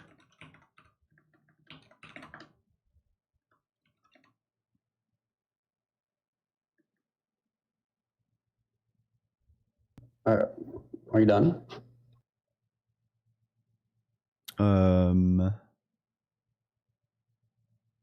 Sure. Yeah.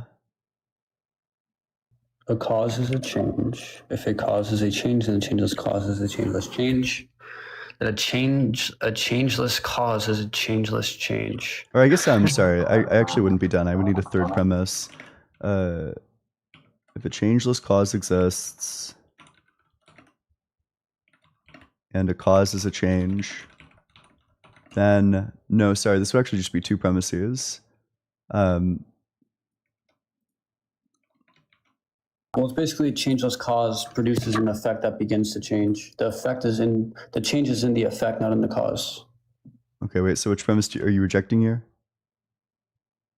A cause is a change. Cause exists and a cause is a change. Okay, a changeless cause does not exist.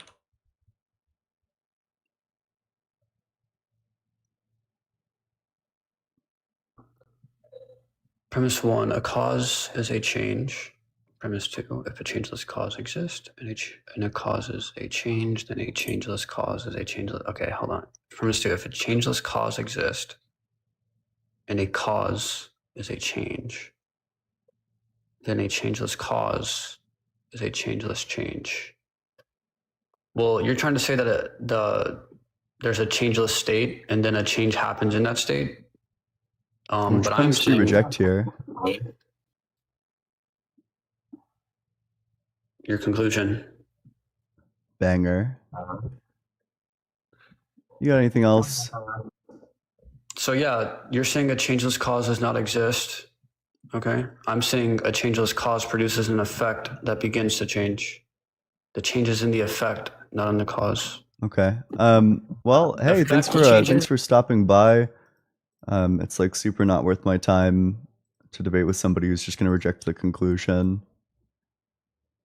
If you're in that guest request box, make sure that you're 18 or older, and make sure that you believe in the God of the Bible, the Torah, or the Quran. I also ask that you have some sort of argument or evidence for God's existence, and with that, we'll go to the very next guest.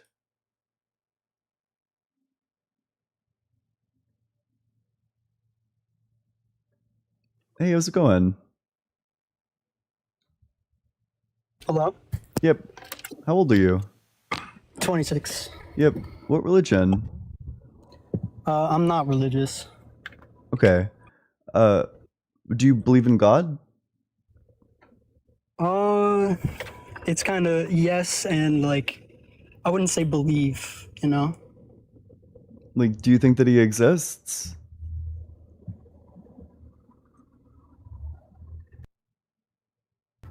I don't think it's really like debatable. Like, I mean, we can talk about What it. are you but, here like, for then? Well, just all right. So, I wanted to know kind of like what you think, and you kind of mentioned it earlier a little bit about like how do you think that this all got? Why is all this happening? How did all this happen? Is basically my question. Yeah, I think that time has always existed. I don't think that time can come into existence because, Right. you know, that would require time before time, which is a contradiction. So but I think time- that the universe time has always only- existed. Well, right. But that doesn't. You think that disproves that there's a creator or Yeah. that God exists? If it always Why? existed, then it was never created.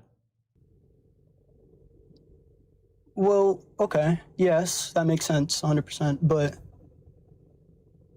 doesn't that mean that all of this kind of is God, the thing that can't No. create itself? Nope. God is a mind that created the universe. If the universe isn't created, then there is no God. But don't you see that? Or okay, all right. So hold on, can you repeat that? I don't Yeah, want to. God is I a don't want to mind get too that in. created the universe. You know, he's the ultimate foundation of reality, and he's a personal one. So So don't you if see nothing that could fit that this bill is because the the mind? universe isn't created, then that just means there is no God. All right, one more time. Sorry, slow it down Yep. a little bit, please. The God is a mind that created the universe. If there is no beginning to the universe, that is to say it wasn't created, then there cannot be a God. But so in that, don't you see how you're kind of describing God? Like that if something can't be created, that is God. So you don't think that the universe is God, you know? I see No, you I shaking think your head. God is specifically like a person. If he existed at all, he would have to have like a mind. So I don't think the universe itself is a mind. It would also need to be like ultimate. And Then the how the did universe itself is not ultimate with respect to the universe. the universe is not ultimate with respect to the universe? What does that mean, bro? Like the universe isn't like the cause of the universe. The universe isn't grounded in the universe. How so? Because both of those relations are asymmetric. You know, if my parents are the cause of me, then I'm not the cause of my parents. The relationship only goes one way. That's So true of grounding, for example. You know, if I'm grounded, or if like electricity is grounded in the existence of electrons, then electrons are not grounded in the existence of electricity. well, okay, so what you just said, right? What you just said about how if your parents created you, then you couldn't have created your parents. Yeah. But from the moment you're born, you are participating in changing the like drastically changing the path that your parents' lives take Mm-hmm. Yep. But and I'm changing specifically them. I'm not talking about like, you know, creating your parents in some sort of like metaphorical way. I'm speaking It's about not it in a very literal metaphorical. way. Yeah, right. Okay, so what's that literal way? Birth. Yeah, like literally like So, causing it to come into but existence, so yeah. but when were you caused to come into existence? Like 25 years ago? Okay, when you were born is what you're saying? Yeah. But okay, you started growing before you were born. Yes. So specifically, I When think that me, the I refers to my mind. And that came about roughly like 25 years ago. So yeah, I can see that. All right. I mean, honestly, I appreciate you. hey, thanks so much for coming on. I appreciate you. Make sure you're double tapping on that screen, sharing it with your friends, doing all that good stuff. Let's read some supers. Matilda Belafonte, thanks so much for the super chat. Hey Ian, not defending that guy, but prophetic perfect tense is a literary device in the Old Testament where future events are considered so certain they are written in past tense. It's not literal. Okay, that's good to know. I'll keep that in mind. Prophetic perfect tense.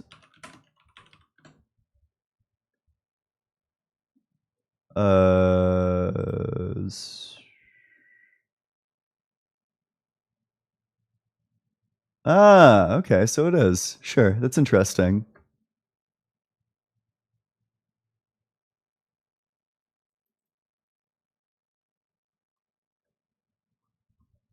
I suppose that makes sense, sure. I guess maybe I won't make that point anymore. Miko, thanks so much for the super chat. Big W from Miko. I appreciate you. Sorry, that probably deserved a bit more. Miko, thanks so much for the 10 gifted memberships. That's 10 gifted memberships. I'm trying to do more stuff for members. In fact, maybe I'll do a quick Q&A prior to book club today. Maybe I'll do a bit more than that. Maybe I'll do a little bit of maybe I'll do some like debate reviews. But regardless, I hope everyone's having a good one. If you're in that guest request box, make sure that you're 18 or older. Make sure that you believe in the God of the Bible, the Torah, or the Quran, and that will go to the very next guest. Hey, how's it going? Hey, pretty good. Yep, how old are you? I am 29. Yep, and what religion? Christianity. Okay. What makes you think that God exists? So I heard you say to the other guest that you didn't believe that there were any interesting messianic prophecies in the Bible. Are you familiar with the prophecies in Daniel? Tell me about them. Like, what's the one that you think Jesus has fulfilled? Daniel 7:13 through 14. Daniel 7:13 through 14.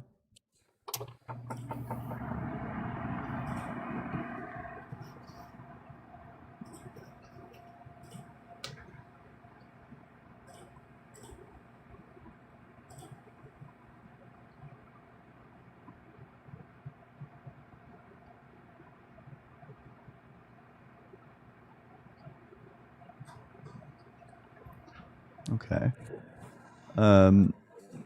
I saw one. Okay, as I watched in the night visions, I saw one like a human being coming with the clouds of heaven, and he came to the Ancient One and was presented before him. To him was given dominion and glory and kingship, that all people, nations, and language should serve him. His dominion is an everlasting dominion that shall not pass away, and his kingship is one that shall never be destroyed. Okay?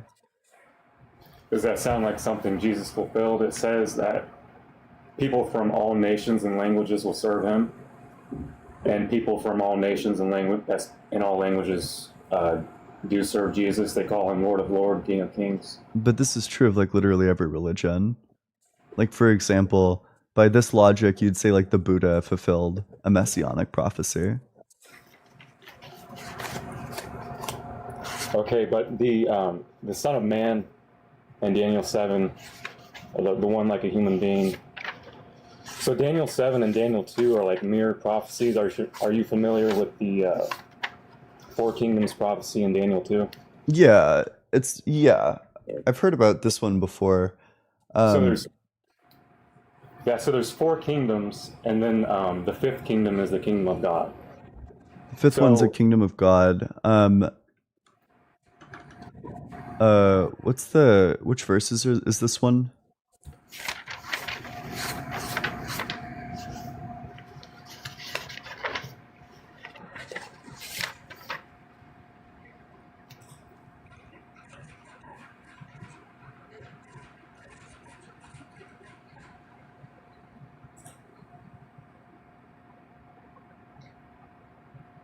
So it would be Daniel 2:44 through 45.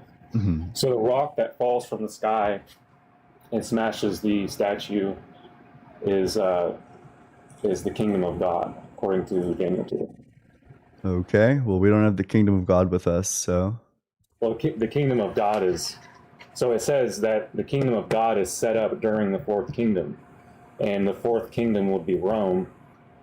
And so Christianity was set up during the fourth kingdom. I thought the fourth kingdom... I could be wrong about this, but I thought the fourth kingdom referred to Greece. No. So the first kingdom is Babylon, and then the second one is Media and Persia. Because when they took over Babylon, they were a united kingdom. Okay, so what are the verses in Daniel 2? Let's just read through them. It'd be Daniel 2:44 through 45. 44 through 45.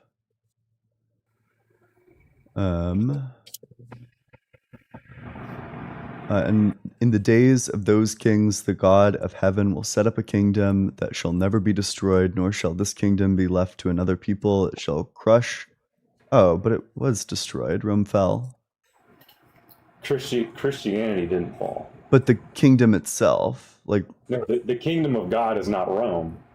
That's not what... The kingdom of God is Christianity. The kingdom of God is set up during Rome. That's what it says. Okay, let me read this again. So in those days of those kings, the God of heaven will set up a kingdom that shall never be destroyed, nor shall this kingdom be left to another people. It shall crush all these kingdoms and bring them to an end, and it shall stand forever. And okay, so are you saying like God switches from referring to kingdoms as being literal kingdoms to then kingdoms being like a metaphorical thing? Well, I don't necessarily think it's metaphorical. Like believers make up a kingdom, but a literal kingdom. It's interesting because surely not a literal kingdom. Sure, I mean you did have anyway. So after Christianity became the official religion of Rome, shortly after that, Rome split and weakened. And But I don't know why we're moving past this. I guess, like, what do you take a kingdom to be? so Christianity, the believers make up the kingdom. But They what is a worship- kingdom? Like, what sort of definition of kingdom would include Christianity and also like all the other kingdoms that are described? So would you consider the kingdom of heaven a kingdom? I'm asking you for a definition of kingdom.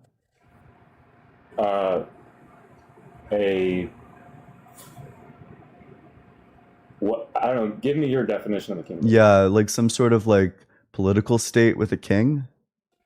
Okay, so Jesus, God would be king, and there is I guess there is. Is it a there's political laws. state? I don't think there needs to be. There's law. I don't know. I don't know what you mean by that. To me, like a kingdom is like a very material thing. So Jesus says that his kingdom is not of this world. Okay.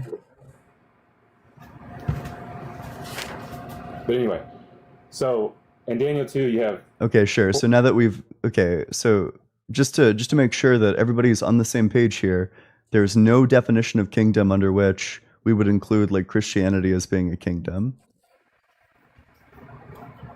That this appears to switch from literal to metaphorical.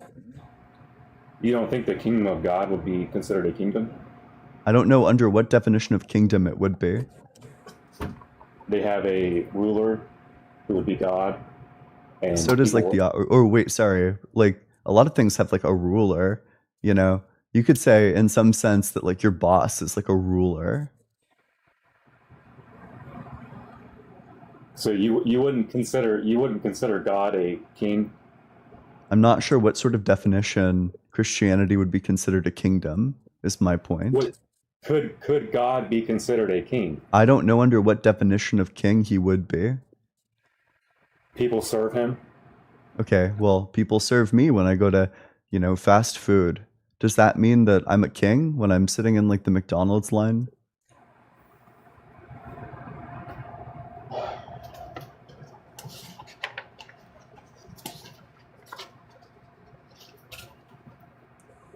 I don't know. I guess I just don't think that this prophecy, well, it's like not super clear to me that this prophecy is saying that.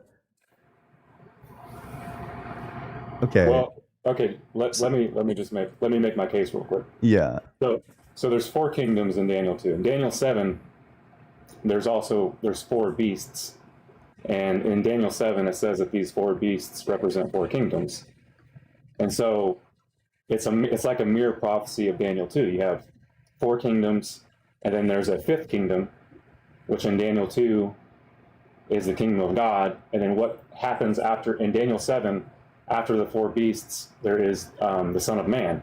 The Son of Man comes on the clouds of heaven. He approaches the Ancient of Days, and he's given authority, a kingdom that never passes away, and people from all nations and languages serve him or worship him, depending on the translation.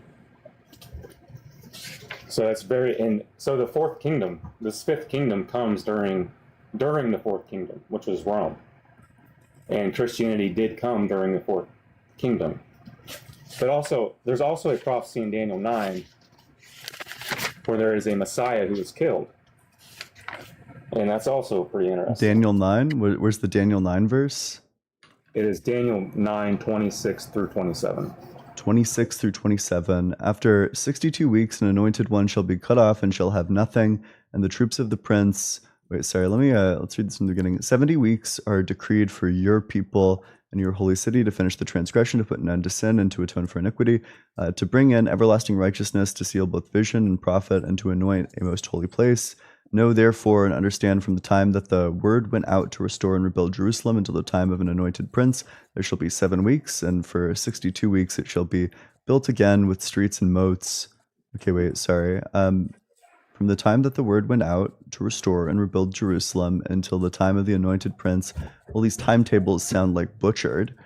If it's saying like this person's going to come after like 62 weeks, you're looking at like a couple of years after the order to rebuild Jerusalem.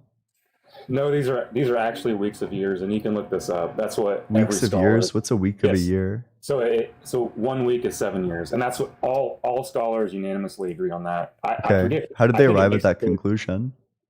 I can't remember. I think it says somewhere in Daniel, but like So I if said, I you can looked look up like the word for weeks, and then it's going to Just be look- speaking of like weeks of years.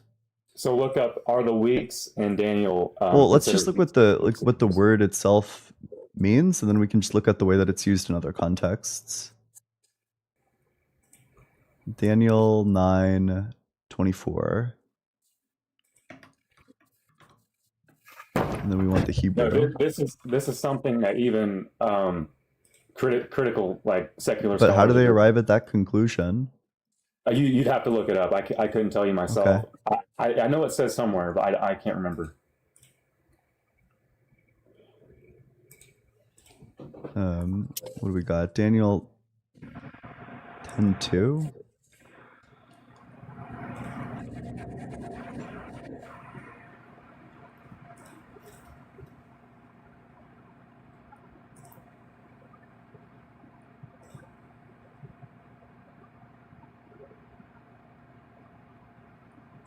Oh, yeah, this is so okay. Like the reason why this like reading is like nonsensical is because that exact same word for weeks gets used in Daniel 10:2 through 3, wherein he describes how he didn't eat for 3 weeks. So you're saying that he didn't eat for 21 years. No, no. It's the same word. It's not. I mean, it's the same word, but in this context, it's supposed to mean a week of years, and that is what every scholar agrees on. Okay, then this Just seems look- like just super look- ad hoc, right? Like I'm No, not, it's not unless you ad can hoc. That's what provide the me the scholars- arguments that these that's the scholars are actually scholars- making to arrive at that conclusion. That's the- I'm just gonna that's the consider this to be like an scholarly- appeal to authority. I don't know, like if they have like a reason to think that, then just present the reason why they think that. You'd read it. Just pull it up and read it from them. They're like, that's all you got to do. But what's their argument? You'd have to look it up and read it. That's all you got to do. Have you not looked it up and read it? I can't. I could look it up right now. and come Please, back, but- yeah. Like, how do they arrive at this conclusion? Because Well, I don't. if I'm to be consistent with it, that this word refers to 7 years, then I would arrive at the conclusion that in the very next chapter, when it says, "At that time I, Daniel, mourned for 3 weeks. I ate no choice food, no meat or wine touched my lips, and I used no lotions at all until the 3 weeks were over." I would just arrive at the conclusion that Daniel didn't eat for 21 years.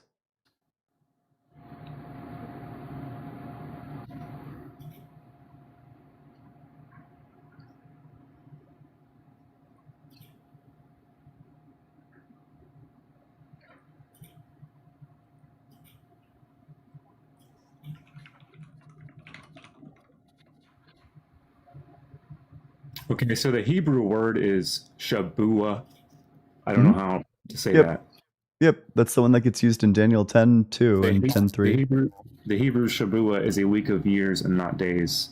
Okay, then it is saying in Daniel 10:2 through 3 that he didn't eat for 21 years. Okay, so you're familiar with Jacob's week in Genesis?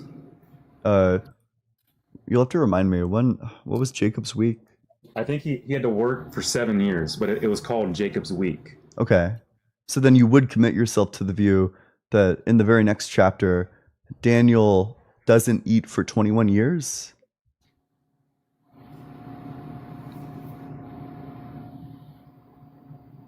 No, that's not. It's the same word.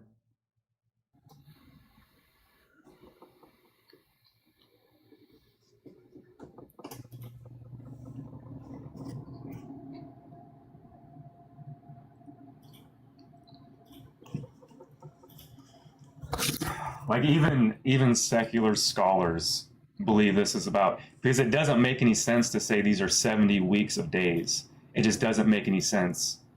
Then why would it make sense to say that, at that time I, Daniel, mourned for 3 weeks is referring to 70, weeks of days? Because like God made the Israelites wander in the desert for 40 years for each day that they had doubt. So for each day that they had doubt, they doubted that they could defeat the army for 40 days, and he made them wander in the desert for 40 years. So in Genesis, you have Jacob's week, where he has to work 7 years for his wife, called Jacob's trouble. And I'd have to read the scholarship on this. I just know that all you got to do is look it up, and that's what they say. Now, Yeah, but then in order to be well, okay, we can. I'm totally fine accepting either interpretation you want, but then there's just going to be a bullet bite either way for you. Either this word means years, in which case you'd be committed to saying that Daniel didn't eat for 21 years, didn't eat or drink 21 years, Well, or there's you no can Hebrew say word. that it's for days, in which case, weeks refers specifically like to 7 days, and then Jesus doesn't fulfill the prophecy. There's no Hebrew word for 7 years. That's why they just use week. Okay, so then how do we know that it's not talking about 7 years in Daniel? You'd have to read the scholarship on that. But for the sake of argument, are you willing to grant that these could be weeks of years? No, not unless you're willing to say that Daniel didn't eat for 21 years. It's the same word, unfortunately. All I can tell you is all the PhDs, the scholars, agree that these are weeks of years. Okay, I wish that you had actually read their scholarship so you could explain why. Well, I can't. Are you not able to pull it up and read it? Okay, why didn't you pull it up and read it prior? And also, who do you want me to read? You could read. I think his name is Walton. He might be a good one. Walton? I can't remember his first name, but weeks in Daniel 9 are years.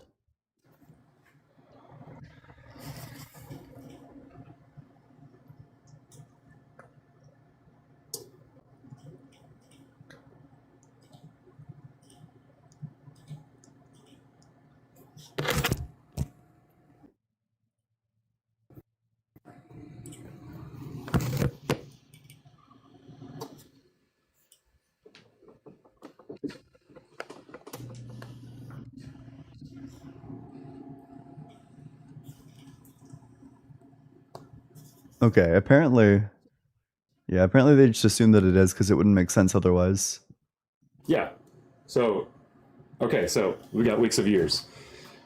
Okay, wait, why wouldn't the prophecy make sense otherwise?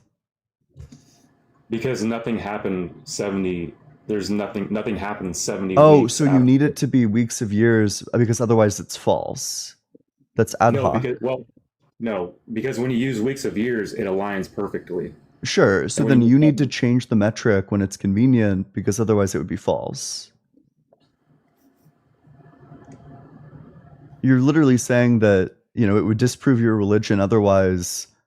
But That's why you need to read weeks as being weeks of Bible, years. but elsewhere in the Bible, weeks are also used for 7 years. That's fine, then you're just going to need to bite the bullet and say that Daniel didn't eat or drink for 21 years. No, that was 3 weeks. Yeah, weeks of years, of course, being 21. It kind of sounds like you're running, like you don't want to grant. You think? This yeah. I think what I'm running from is logical inconsistency towards the plane of logical consistency. I'm fine reading these verses to either mean weeks of years or weeks of days. Either is fine for me, but then I just want you to bite the appropriate bullets.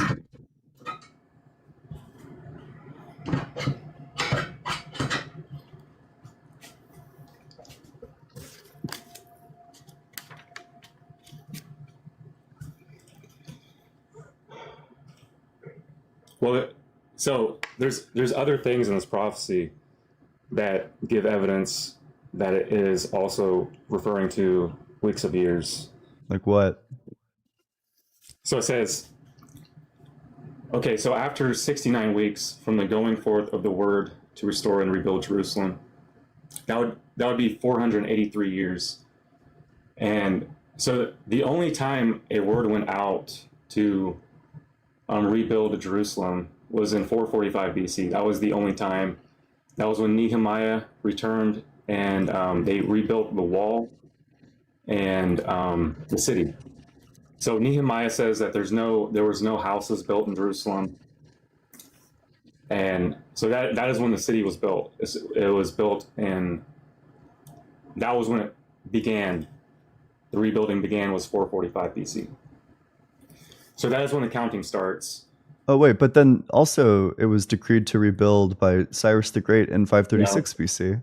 No, the Edict of Cyrus was to rebuild the temple only. That was exclusively about the temple. Okay, and which one are you claiming? So when Nehemiah returned in 445 BC to rebuild the city. Okay, I see another decree from Ezra. So this was from Artaxerxes. Yeah, and that was in Ezra. I think it's mentioned in the book of Ezra. In 570 or 457 BC. So when it says rebuild Jerusalem, like what specifically is it referring to? Like this all feels super ad hoc. Also, by the way, you tried to blow past this. I don't grant that this is talking about years. That's fine.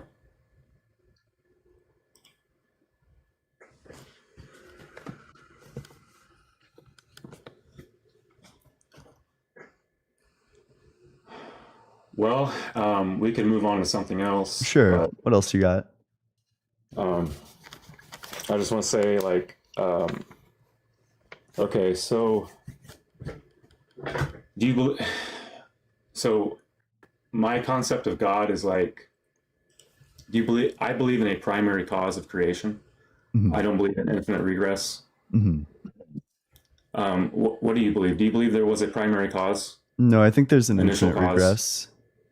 I think a primary cause is impossible because I think time always existed. Well, I don't think a brute fact is impossible. Like something can exist eternally and not need to be created. My issue with infinite regress, and maybe you have a response to this, is like an infinite regress posits something from nothing. No, so it posits that there was always something. No, because you never so like you're moving back in time and new causes are popping into existence. So they don't exist yet. They don't actually exist yet, but somehow they're meant to justify what already exists. So you move further and further back in time and new causes are popping into existence. So they don't exist yet. So a new cause pops into existence to justify the cause before it. And it just keeps going down that line. No, the argument would be that there was just like an infinite chain of things like coming into existence, then going out of existence. But that's, of course, supposing the A theory of time. And I personally hold to the B theory of time that's going to hold that all these things all exist, that past, present, and future are all actual, but they exist at different time slices.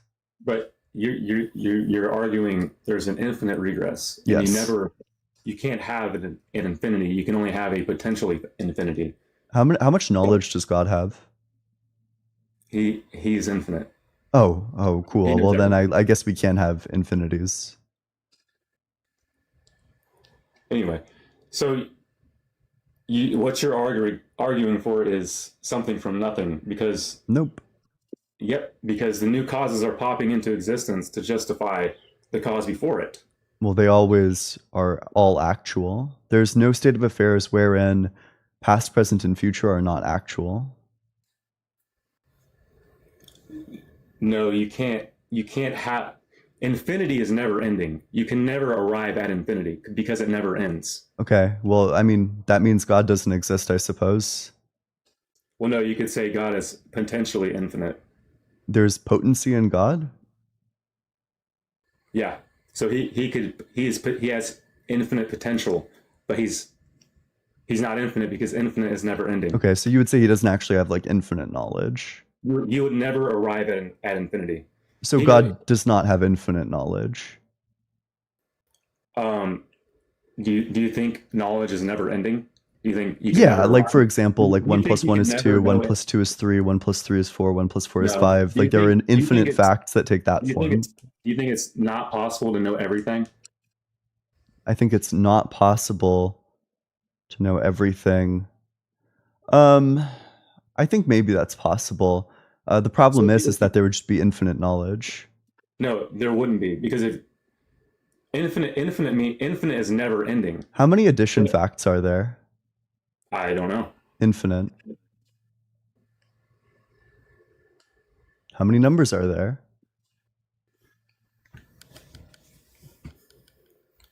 There's potentially infinite. How many numbers does God know of? Well, he would know. He's not bound by time, so he would know all of them. Which is how many? It would be infinite. Sure, so then you can have infinites.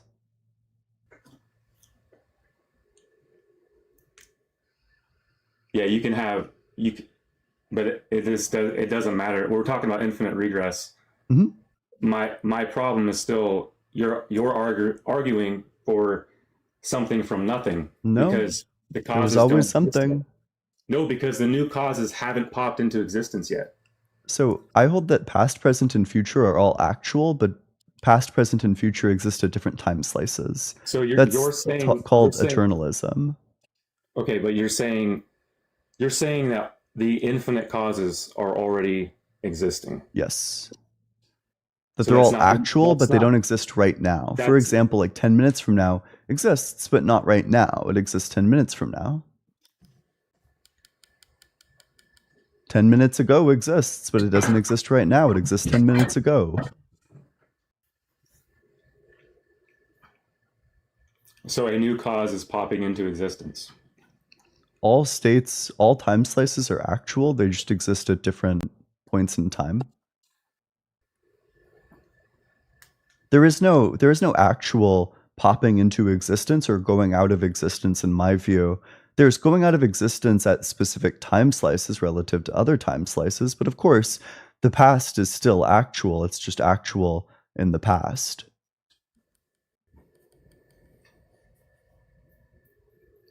I kind of disagree. But Okay, how would you, if you think that only the present exists, how would you account for relativity of simultaneity effects and relativity? That when something is traveling at close to the speed of light, it experiences less time than something that is traveling at not close to the speed of light. I'm not sure. I have to disagree with you. I don't believe in infinite regress. I believe in a primary cause of creation. Something that would be powerful enough to create everything in existence. So was God always creating? Or did he start creating at some point? I couldn't tell you. Okay, well, let's explore both options, right? Let's say... Hold on. Let me finish real quick. Okay, sure. So my view is that there was a primary cause of creation. And if you think about what kind of properties this primary cause would have, it would be infinite. It would be supremely powerful, maybe even all powerful. I don't know. So what are the chances that it would have the necessary traits for consciousness? Because like you can have a housefly.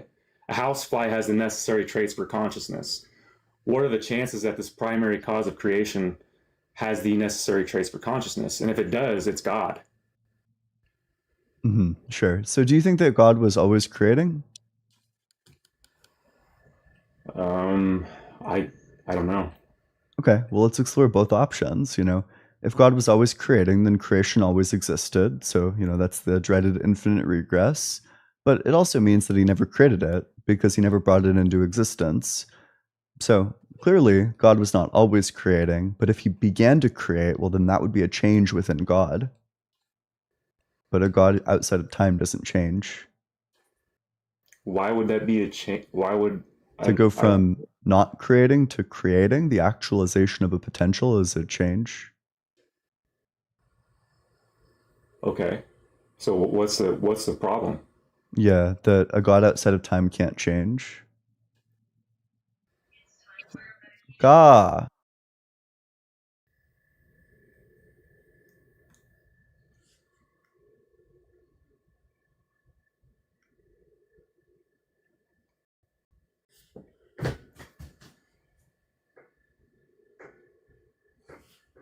Sorry about that. My Okay. automated So, pill dispenser. so I don't know that I would necessarily grant that I think that God is outside of time, or that a God outside of time can't create.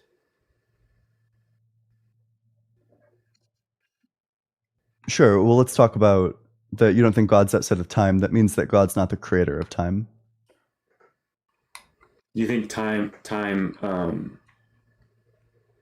So I believe in eternity. So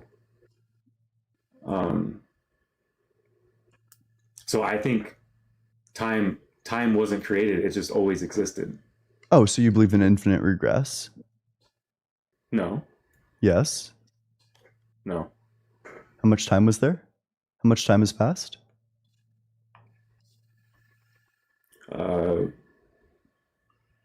I believe in eternity. So I guess I don't know.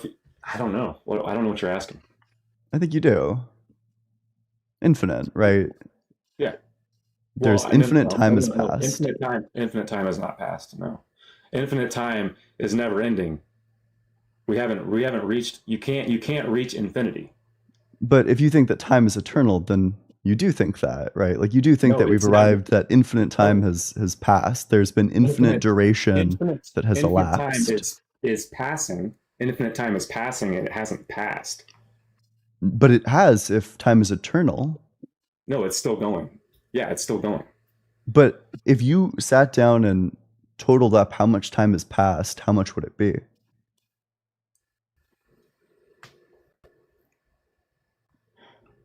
If it never came into existence, then it must be infinite. It just goes back and it keeps on going back and it keeps on going back. Okay, yeah, I see what you're saying now. But infinite time is still passing. Okay, so then you would then affirm like an infinite regress of time. No. Do you believe moments of Well, time exist? Okay, I'm not sure. I'm not sure now. This is philosophy. This ain't my. That's okay. It's like fun to read up on. Do you have anything else? I could talk more about the Bible if you wanted to. Sure. Maybe do you have any like apologetics for like any of like the horrific verses in the Bible? Things like, for example, like the slavery verses?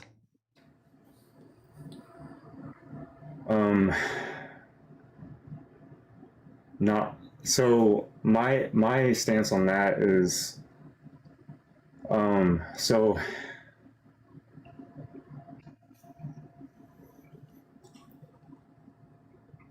I don't believe in biblical inerrancy. Mm-hmm. Okay. Although, so the question that I would immediately have, if your claim is that, I suppose, or like I'm inferring that you're claiming that God never actually gave the law that said that you should own slaves or that you could own slaves. Is that correct? Well, I think he could have. I think he did. Yeah, I think he did. Well, if you don't have any apologetics for it, I mean, I'm probably I would just ask you if you thought it was good, and you'd say no, and then we'd be at like a bit of an impasse. So, well, I think God likes humility, and Jesus does say that the least on earth is the greatest in the kingdom of heaven. So he says that your servant is greater than you, because he says that the prideful will be brought down, and the low will be exalted.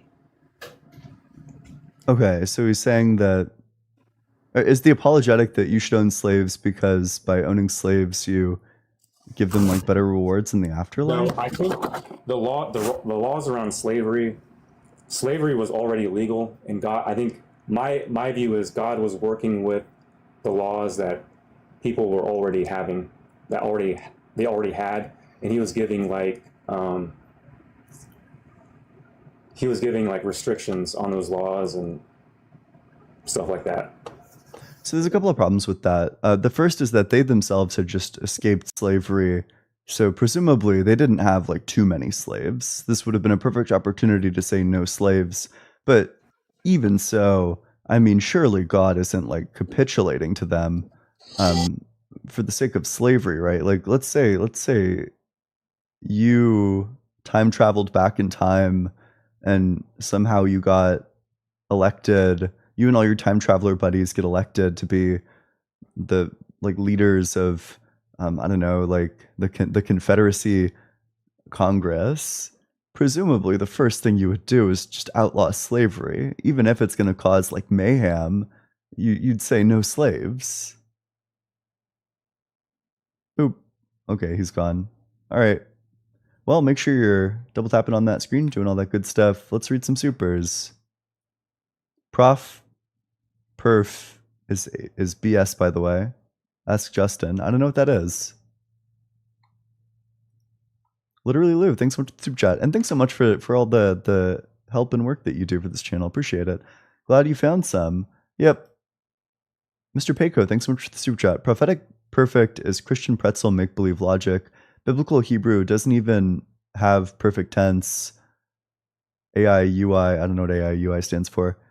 Please send additional money to clarify. No, I'm kidding. Much less prophetic perfect. Don't take my word for it. Justin's got you. Oh, that's what it means. Prophetic perfect. Yeah. Okay. I'm wondering about that, right? Because that just sounds like a bit of gibberish. But Tim, thanks so much for the super chat. New Oxford Annotated Study Bible Kingdoms. 1 Babylon, 2 Media, the Medes, 3 Persia, 4 Greece. Oh, fuck. Okay, sure. That's what I thought. Relax with Russell ASMR. Hey Ian, been thinking about getting into doing more debates. I've done a few like on Discord. I've been really liking your argument from Change. Question: could time be part of God's ontology? That's a good question. I don't know. I'm not sure what the good critiques of this position are. I know that this is Ryan Mullen's like big thesis, which is that time is like an aspect of God. I don't know what the critiques of this are. I think that I think that view is probably uncomfortably close to pantheism for a lot of Christians, that maybe you would want to make the argument that like time substantivalism is the most likely given evidence related to like quantum mechanics, or not quantum, general relativity. So maybe you'd want to say like time and space are like interconnected. Whoa, Dank McBiscuit. So by that logic, you might want to conclude that like, well, God must also be space.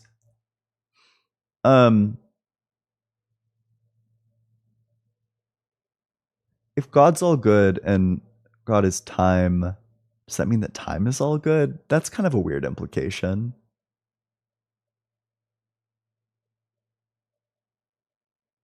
I don't know. I'm not sure what they'd say to that.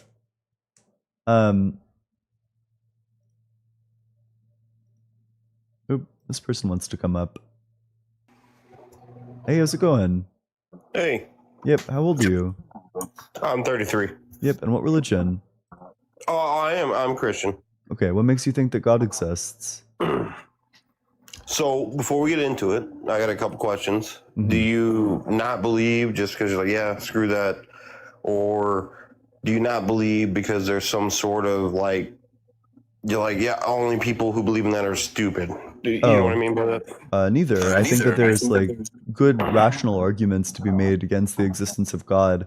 You know, I don't think that God could be the creator of time because time must have always existed. But of course, if God exists, then he's the creator of everything other than himself. So it seems like there's like an immediate problem for God's existence. So awesome. Before we get into it, my second question: what is your favorite sauce for wings? Well, I'm vegan, so it's been a while, but I like ranch. I like, you can eat cauliflower wings previously. No, I don't like doing that. But no. Yeah, probably ranch, which is also unvegan. So But I remember the good old days I yearned for. So I mean, in reality, so are you just making this platform to argue against us because, or are you I think trying it's to make a true. reasonable argument? Yeah, I'm trying to make reasonable arguments, of course. So this is my time to say, what questions do you have for me, really? You're Christian? Yeah.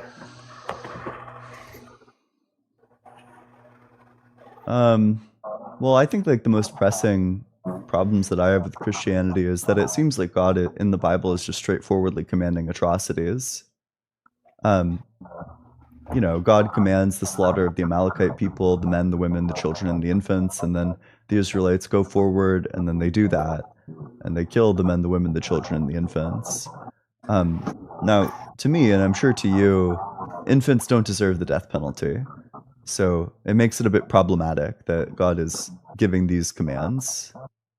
So I'll make the argument too, though, that our death right here, right now, is it's a step to the later. You understand what I'm saying? Sure, but do you think the infants deserved the punishment that they got? No, and that's the thing too, that sometimes, I'm gonna be honest with you, it was just a couple years ago. I was atheist. I came to Christianity. Something really bad happened in my life. I'm not gonna get into that. Mm-hmm. And you have a lot of hateful people who are angry at supposedly some invisible sky daddy that they don't even believe in the first place. Why are you angry at him? You don't believe it exists. Why are you so angry? You asking me? No, I'm not asking you. I'm just telling you. There's a lot of people that are very angry about it, and it's like, I don't know if I'd say a lot. I do think that there are some atheists. There are some atheists of whom that's probably true, where their belief is not rooted in some sort of like rational reason, but is rather rooted in like some sort of like religious trauma. Although I will caveat that by saying like the fact of like believing a thing with no good reason to believe it is like way more true of the average Christian than it is of the average atheist. I can agree with that. I'm trying to word this in a way. So we as humans, we really, none of us know what's going on. You know what I mean? None of us really know how things are. And then you have some people that use logic and reasoning. You have other people that use faith. And sometimes it seems like faith is just this blind way, when in reality, I don't believe that the Bible contradicts science in any way, shape, or form. Well, you just have to like throw out like all the verses where it does like kind of exactly that. Like for example, there's a verse where it says that rabbits chew cud. Chewing cud is a process whereby certain animals will throw up their food to further chew it to make it easier to digest. And rabbits don't do that. So you have God in Leviticus saying rabbits are one of these animals that chews cud, and it's just not true. Now, it would make perfect sense that the Israelites would have believed something like that. It kind of looks like that's what they're doing. But in actuality, they don't do that. So it seems like there's a scientific fact that pretty straightforwardly contradicts the Bible. Of course. I know exactly what you're talking about, but the science is a study of process. You're not going to find that in the Bible. That's just a fact. Like the Bible is just a book of faith. So the problem then becomes like this strategy might work to get you out of the Bible getting contradicted by science, but the strategy at that point would be saying like every time science disagrees with it, I throw out the Bible. Or at least like specific verses of the Bible. It just has like pretty gnarly implications. Like you're kind of forced to say that, you know, the Bible, like people are putting words in God's mouth all throughout the Bible that, you know, God didn't say the scientific falsehood, somebody else did. Okay, that's fair. However, I feel that maybe through translation and interpretation, things got construed. You know what I mean? Like, I'm going to use, for example, it'll be easier for a camel to fit through the eye of the needle than it will be for a rich man to go to heaven. The eye of the needle was just a passageway camels couldn't fit through with the gira.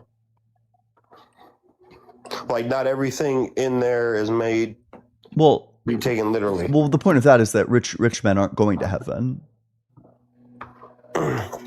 I never said that. I said it would be harder.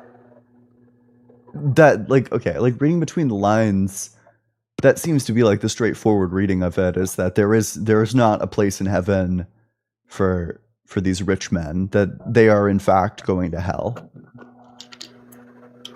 And then you use, or not use, but you look at the world today, look at the rich and powerful. They're abusing their privilege of being rich and powerful. Mm-hmm. In fact, that's probably true throughout all of history, yeah.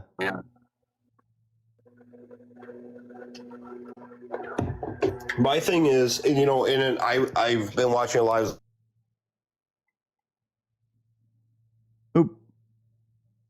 Hello? You have a lot of good reasoning, but you need to also realize sometimes that you might be wrong.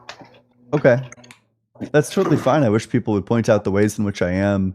I'm totally open to the possibility that I'm wrong, which is why when I'm arguing with people, I'll bring up like a premise conclusion style argument. You know, I'll bring up like a syllogism, and I will try to get them to point out the places in which I'm wrong, and I don't get much luck in getting pointed out. Like sometimes I get convinced that an argument I'm making is wrong, and then I'll refine the argument to try to avoid the problems that it previously had. So, you know, I'm open to being wrong about things.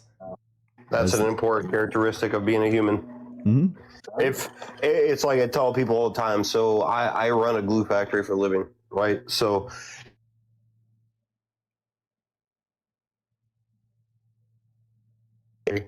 my wife keeps blowing my phone. She's on her way home. But if I have to remind people that I'm the boss every time, am I really the boss? It's just like if you have to remind somebody how smart you are all the time, are you really smart? It certainly like lowers the probability of it. Yeah, like presumably if you're doing your job well, you wouldn't need to like make like affirmations of that. And if you're smart, then it will just show through like the things you say and do. And you know, if you're the boss, then it'll just show through the sorts of like statements you're making towards people. You'll tell them like, do this, don't do this. And they'll, you know. I mean, there's also the fact too that I lead, not boss. You know what I mean? I'm not your head honcho. I'm somebody that's there with you. I'm also doing my job. Like,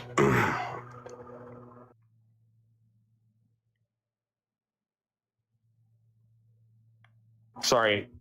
Anyways, but the way I look at things is love, compassion, empathy, respect, forgiveness. These are all things that, no matter what you believe in, are true. And those are the way you should treat everybody. And you'll not find a single fault in any edict that was taught by Jesus Christ. Oh, I disagree with that. Jesus says that you can't get divorces. He says that, you know, you shouldn't sleep with people that you're not married to. I think both of those things are silly. I think that there's tons of circumstances where it's totally fine to get a divorce, totally fine to marry like a divorced woman, totally fine to have sex before marriage. And that's another thing too is, and me and my pastor talked about it before, the sex before marriage thing. The Bible warns against sexual immorality. It doesn't actually warn about sex before marriage. There's nowhere in that book that it says that. Well, it says like, okay, I thought it said that you should only have sex with people that you're married to.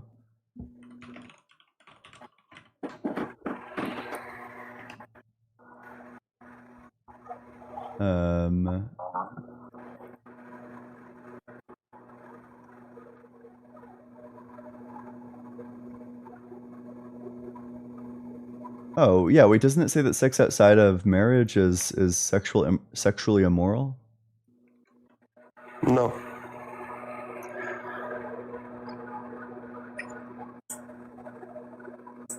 Well, I might be learning something new here. Let me go through these verses to see.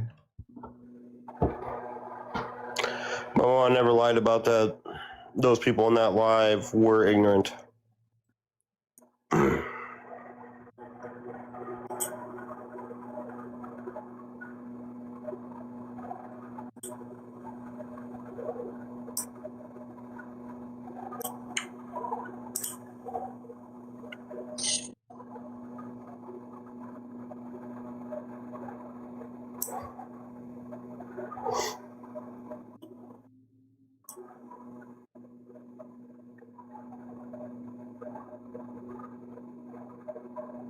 Um, 1 Corinthians 7:2 seems to be saying that it's sexually immoral to have sex outside of your marriage that you already have. Okay.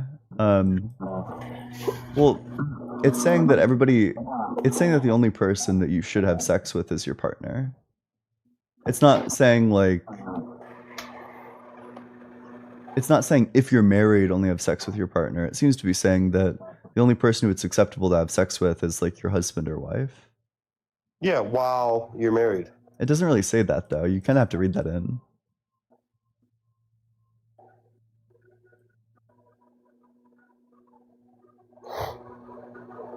But okay, let's say sure, let's say that's fine. Still Jesus is like pretty unambiguous that you shouldn't be marrying people who are divorced and that you shouldn't be getting divorced. I just think that there's like situations where that's like totally fine. Of course. And here's the thing too though, you can get divorced. When it comes to infidelity, when your spouse is constantly mistreating you, those things are all allowed. Where does it say that in the Bible though, that you can do that? I don't know the specific verse here. So crap. I tried to scroll up on my phone, it comes out on live. So in Matthew 5:32, but I say to you that everyone who divorces his wife except on the grounds of sexual immorality makes her commit adultery, and whoever marries a divorced woman commits adultery. That just, I don't know. That's like a teaching from Jesus that's just like obviously false. I agree, but when it comes down to like, well, I just did it just because, that's what it's talking about. No, it says any time other than like your partner like cheating on you, basically. And it also tells you that your partner needs to respect you, otherwise you're also allowed to divorce. I would love to see the verse for that. But I mean, if what you're saying is true, like that would be chill. But it would seem to be a contradiction because Jesus says, "But I say to you that everyone who divorces his wife, except on the grounds of sexual immorality," that he's saying like this is the one and only exception. Okay, yeah, you're right there, but I do feel like that. I know what this is going off my own feelings. I ain't going off the Bible verse, so it's not an argument. You're correct here. Yeah, this is I think Jesus has like a lot of good teachings. I just think that this is like, but you seem like a pretty reasonable person, so it seems like you'd probably agree with this. But hey, do you have anything else? Otherwise, I'm heading out. I mean, there's also a part in the Bible too that talks about crap, I can't remember the exact thing. But essentially, sleeping with your brother's wife, you better spill your seed on. Oop. Oh, your wife is calling you. Yeah. So, but if you're sleeping with your brother's wife, you better spill the seed onto the floor. Like there's a lot of bad things. Oh, maybe not bad, I guess, but there's a lot of things that I question. Like, hey, that sounds questionable. Yeah, I mean, definitely, right? I definitely agree with that. Well, hey, I gotta get going. Thanks so much for coming on up. What do we got?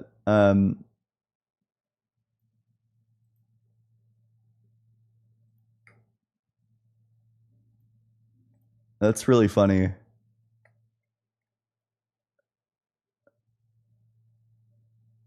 That's really funny. Stream mods.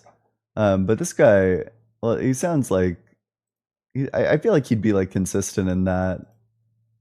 You know, I don't think that there's anything wrong with like being thirsty in like your following list. I think that this guy would actually say it's like totally fine to have like a thirsty following list. But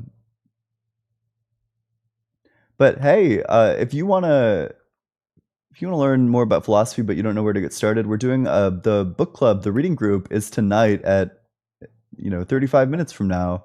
I'm actually not going to do anything members only. I'll try to do something soon.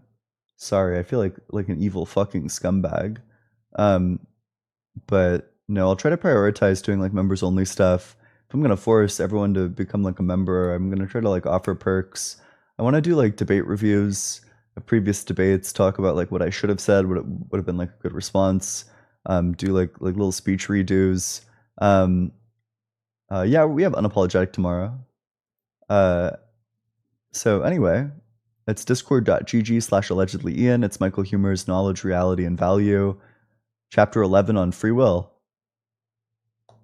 All right. Love all of you. See you all later. BBB.